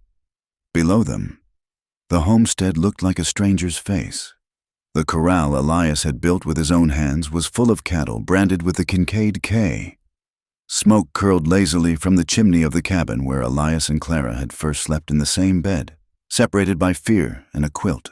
Men were moving in the yard, men in long dusters, cradling rifles, drinking coffee from tin cups as if they owned the sunrise.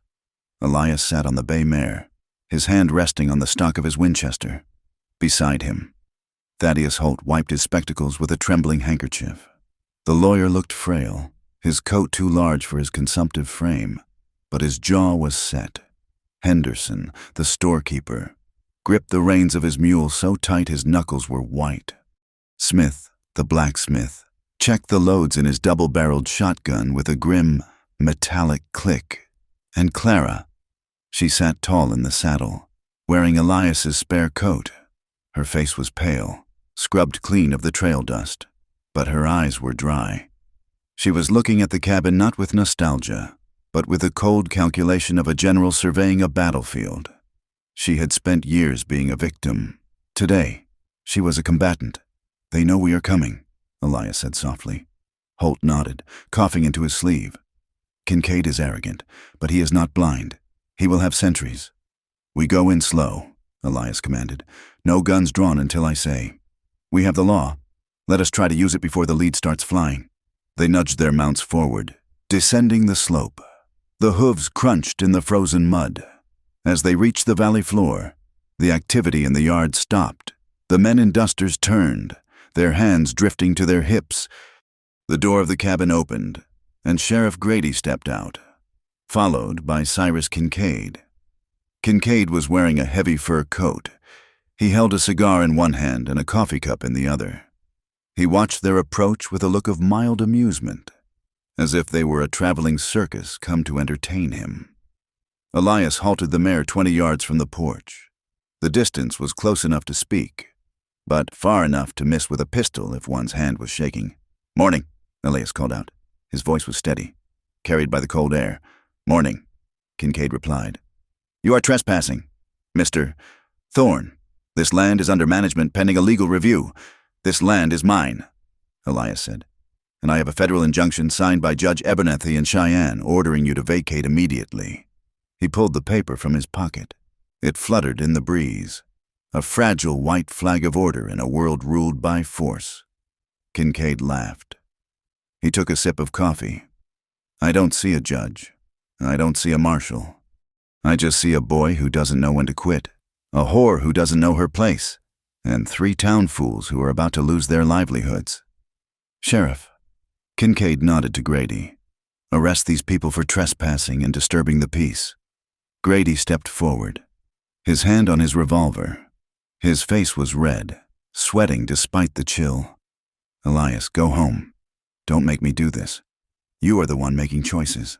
"Grady," Elias said, "you are swearing an oath to a checkbook, not the law. Mr. Graves," the man with the waxed mustache, stepped out from the side of the barn. He held a repeating rifle. He racked the slide. "Enough talk." Graves said, "Drop the guns." The tension stretched tight as a piano wire. Kincaid stepped to the railing.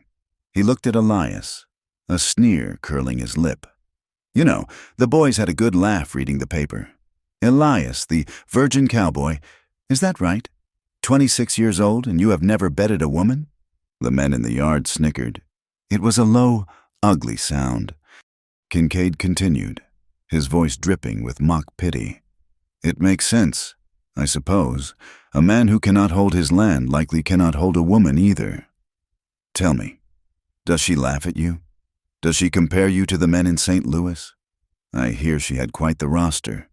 A professional, they say, and you don't even know how to start the engine.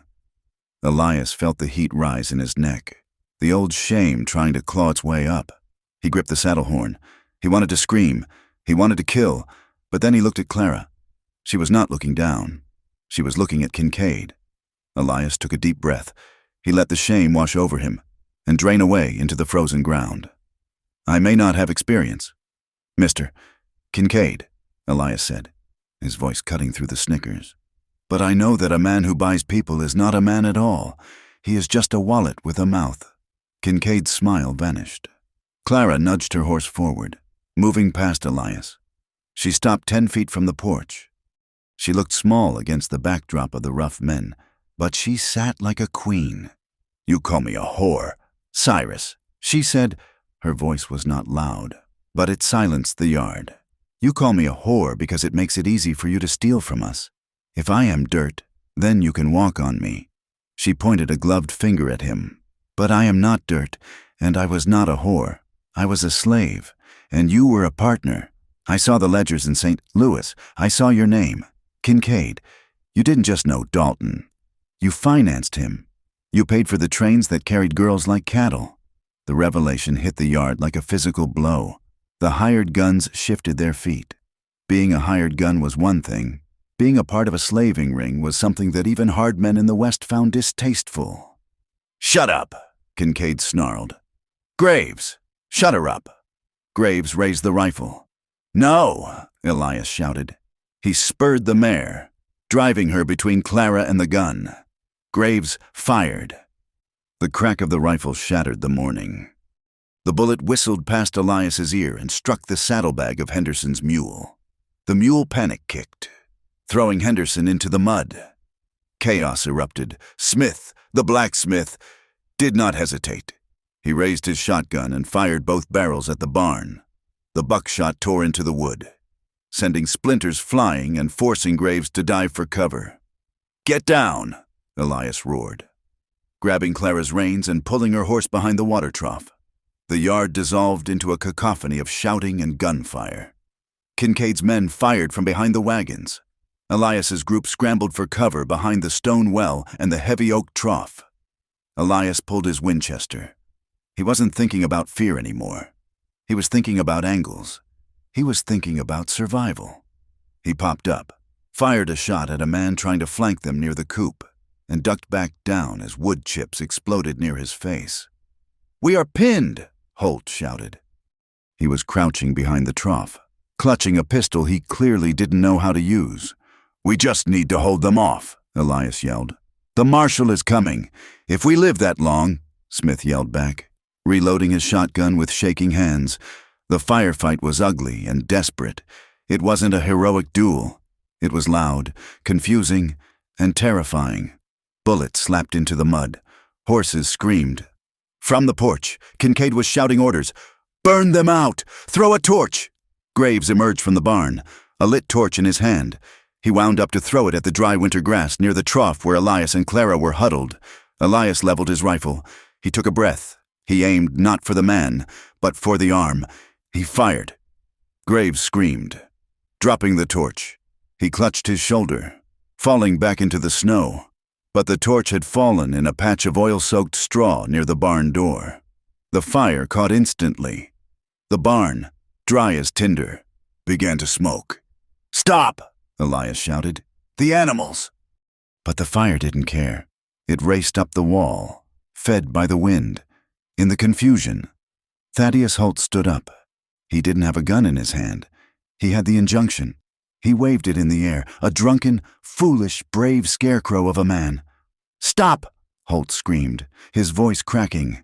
"This is a crime scene. You are all accessories to a federal felony. Put down your weapons."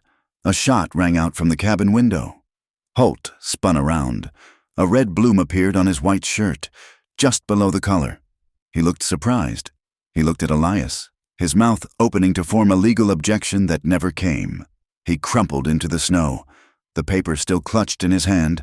"No!" Clara screamed. The sight of the lawyer falling stopped the shooting for a heartbeat.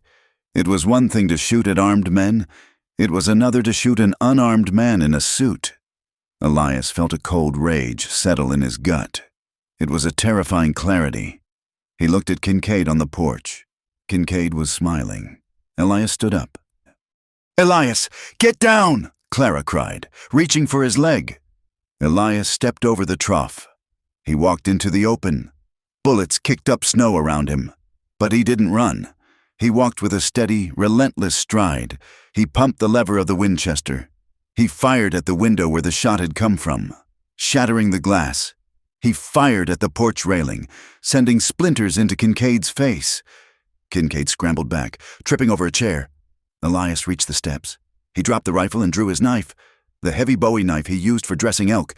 Grady, the sheriff, stepped in front of him. "Gun drawn! Elias, stop!" Grady warned. "Get out of my way!" "Grady," Elias said. His voice was like grinding stones. "Or I will cut you down." Grady looked at Elias's eyes. He saw death there. He saw a man who had been pushed past the point of return. Grady lowered his gun. He stepped aside. Elias walked up the steps. Kincaid was scrambling backward, trying to pull a derringer from his coat pocket. Elias kicked the gun from his hand. He grabbed Kincaid by the lapels of his expensive fur coat and slammed him against the cabin wall. "You killed him," Elias hissed. "It was an accident," Kincaid stammered, his arrogance gone, replaced by the pathetic terror of a bully who has lost his advantage. "I will pay. I will give you $5,000. Elias pressed the knife against Kincaid's throat. A thin line of blood appeared. "You can't buy this," Elias said. "Kill him!" Clara's voice rang out. Elias froze. He looked back. Clara was standing in the yard, tears streaming down her face, looking at Holt's body. "Kill him! Elias! He deserves it!" Elias looked at Kincaid.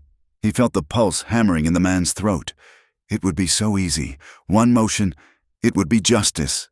But then he looked at his own hand. It was shaking. If he did this, he would be a killer. He would be the thing he hated. He would be a man who used violence to solve the world. He took a breath.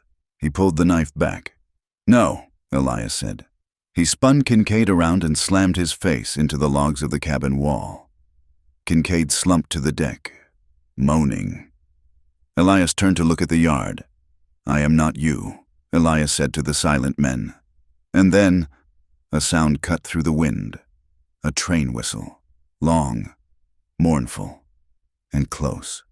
And the sound of many horses thundering down the valley road. Riders appeared on the ridge, not hired guns, men in blue uniforms, federal marshals. They rode into the yard, guns drawn, horses wheeling. The lead marshal, a man with a mustache that rivaled Graves, looked at the burning barn, the body in the snow, and the man with the knife on the porch. "Drop the weapons," the marshal shouted. "Everyone, now!" The hired guns dropped their rifles. The fight was over. The aftermath was a blur of noise and smoke. Marshals handcuffed Kincaid. They dragged Graves from the snow. They took statements. Elias sat on the edge of the water trough, his head in his hands. He was shaking now, the adrenaline crash hitting him like a physical illness. They were carrying Holt's body to the wagon. Clara sat beside Elias. She didn't speak. She just rested her head on his shoulder. She was shaking too. "We won," Elias whispered. Clara looked at the smoldering remains of the barn. She looked at the blood in the snow where Holt had died. "Did we?" she asked. The marshal walked over to them. He took off his hat. "Mr. Thorne, Mrs. Thorne, I have Kincaid in custody. We found the contract in his saddlebags. And with Mr. Holt's affidavit, we have enough to hang him, or at least put him away for 20 years. "Thank you," Elias said dull. The marshal looked at the body in the wagon. "I am sorry about your friend. He was a brave man. He was a lawyer." Elias said, "He believed in the paper." The marshal nodded. He put his hat back on. "We will leave a deputy here to ensure no one bothers you. The trial will be in Cheyenne next month. You will need to testify. We will be there." Clara said, The posse rode out, taking the prisoners. The silence returned to the valley. But it wasn't the empty silence of before. It was a heavy, grieving silence. They buried Thaddeus Holt on the hill overlooking the creek, under a cottonwood tree. Henderson said a few words. Smith made a cross from iron. By the time they returned to the cabin, it was night. The house was a mess.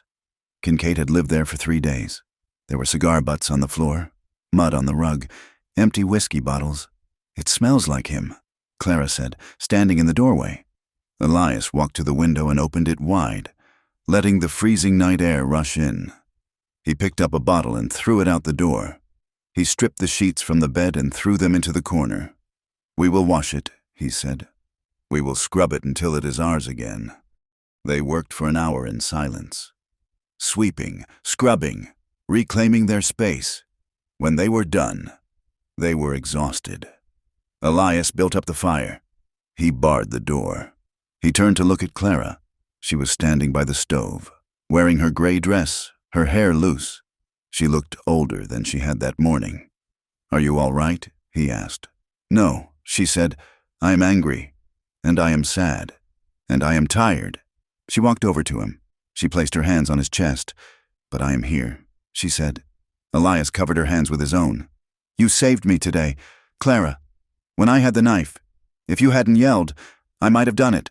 I yelled for you to kill him," Clara whispered. "I know," Elias said, "but hearing it woke me up. It made me realize I didn't want that blood on us." He pulled her closer. They stood there for a long time, holding each other as the wind rattled the shutters. The danger was gone, but the adrenaline was still humming in their blood. A strange mix of fear and survival instinct that demanded connection. "Elias," Clara whispered. "Yes, I don't want to sleep. I don't want to close my eyes. I see Holt falling." "Look at me," Elias said. She looked up. His eyes were dark, intense. "I am not going to ask you tonight," Clara said softly. "I am telling you." "Telling me what?" "Take me to bed. Elias, make me forget the snow. Make me forget the gunshots." Elias didn't hesitate. He scooped her up in his arms. He carried her to the mattress, which they had covered with clean blankets from the chest. He laid her down. He undressed her slowly, his hands trembling not from fear, but from reverence. He kissed the scars on her shoulder. He kissed the pulse in her neck. When they came together, it was not the tentative, clumsy fumbling of the winter. It was urgent. It was desperate. It was two people trying to merge into one creature that could not be hurt by bullets or fire. Clara guided him, her hands on his hips, her voice a low murmur of instruction and encouragement. Yes, she breathed. Like that. Don't stop. And Elias learned. He learned the rhythm of her breath. He learned that she liked the weight of him, the solidity of his presence. He learned that he could be strong without being cruel. When the end came, it was a release that shook them both. Clara cried out, her back arching, clutching him as if he were the only solid thing in the universe. Elias buried his face in her neck, shuddering, letting go of the rage and the terror of the day. Afterward, they lay in the tangle of blankets, sweating despite the cold air coming from the window. Clara traced the line of his jaw with her finger. "You know," she whispered, a ghost of a smile touching her lips. "For a man who doesn't know how, you learn very fast." Elias laughed. It was a rusty, tired sound, but it was real. "I had a good teacher." Spring came late, but it came. The snow melted into the creek, swelling the waters until they rushed brown and loud.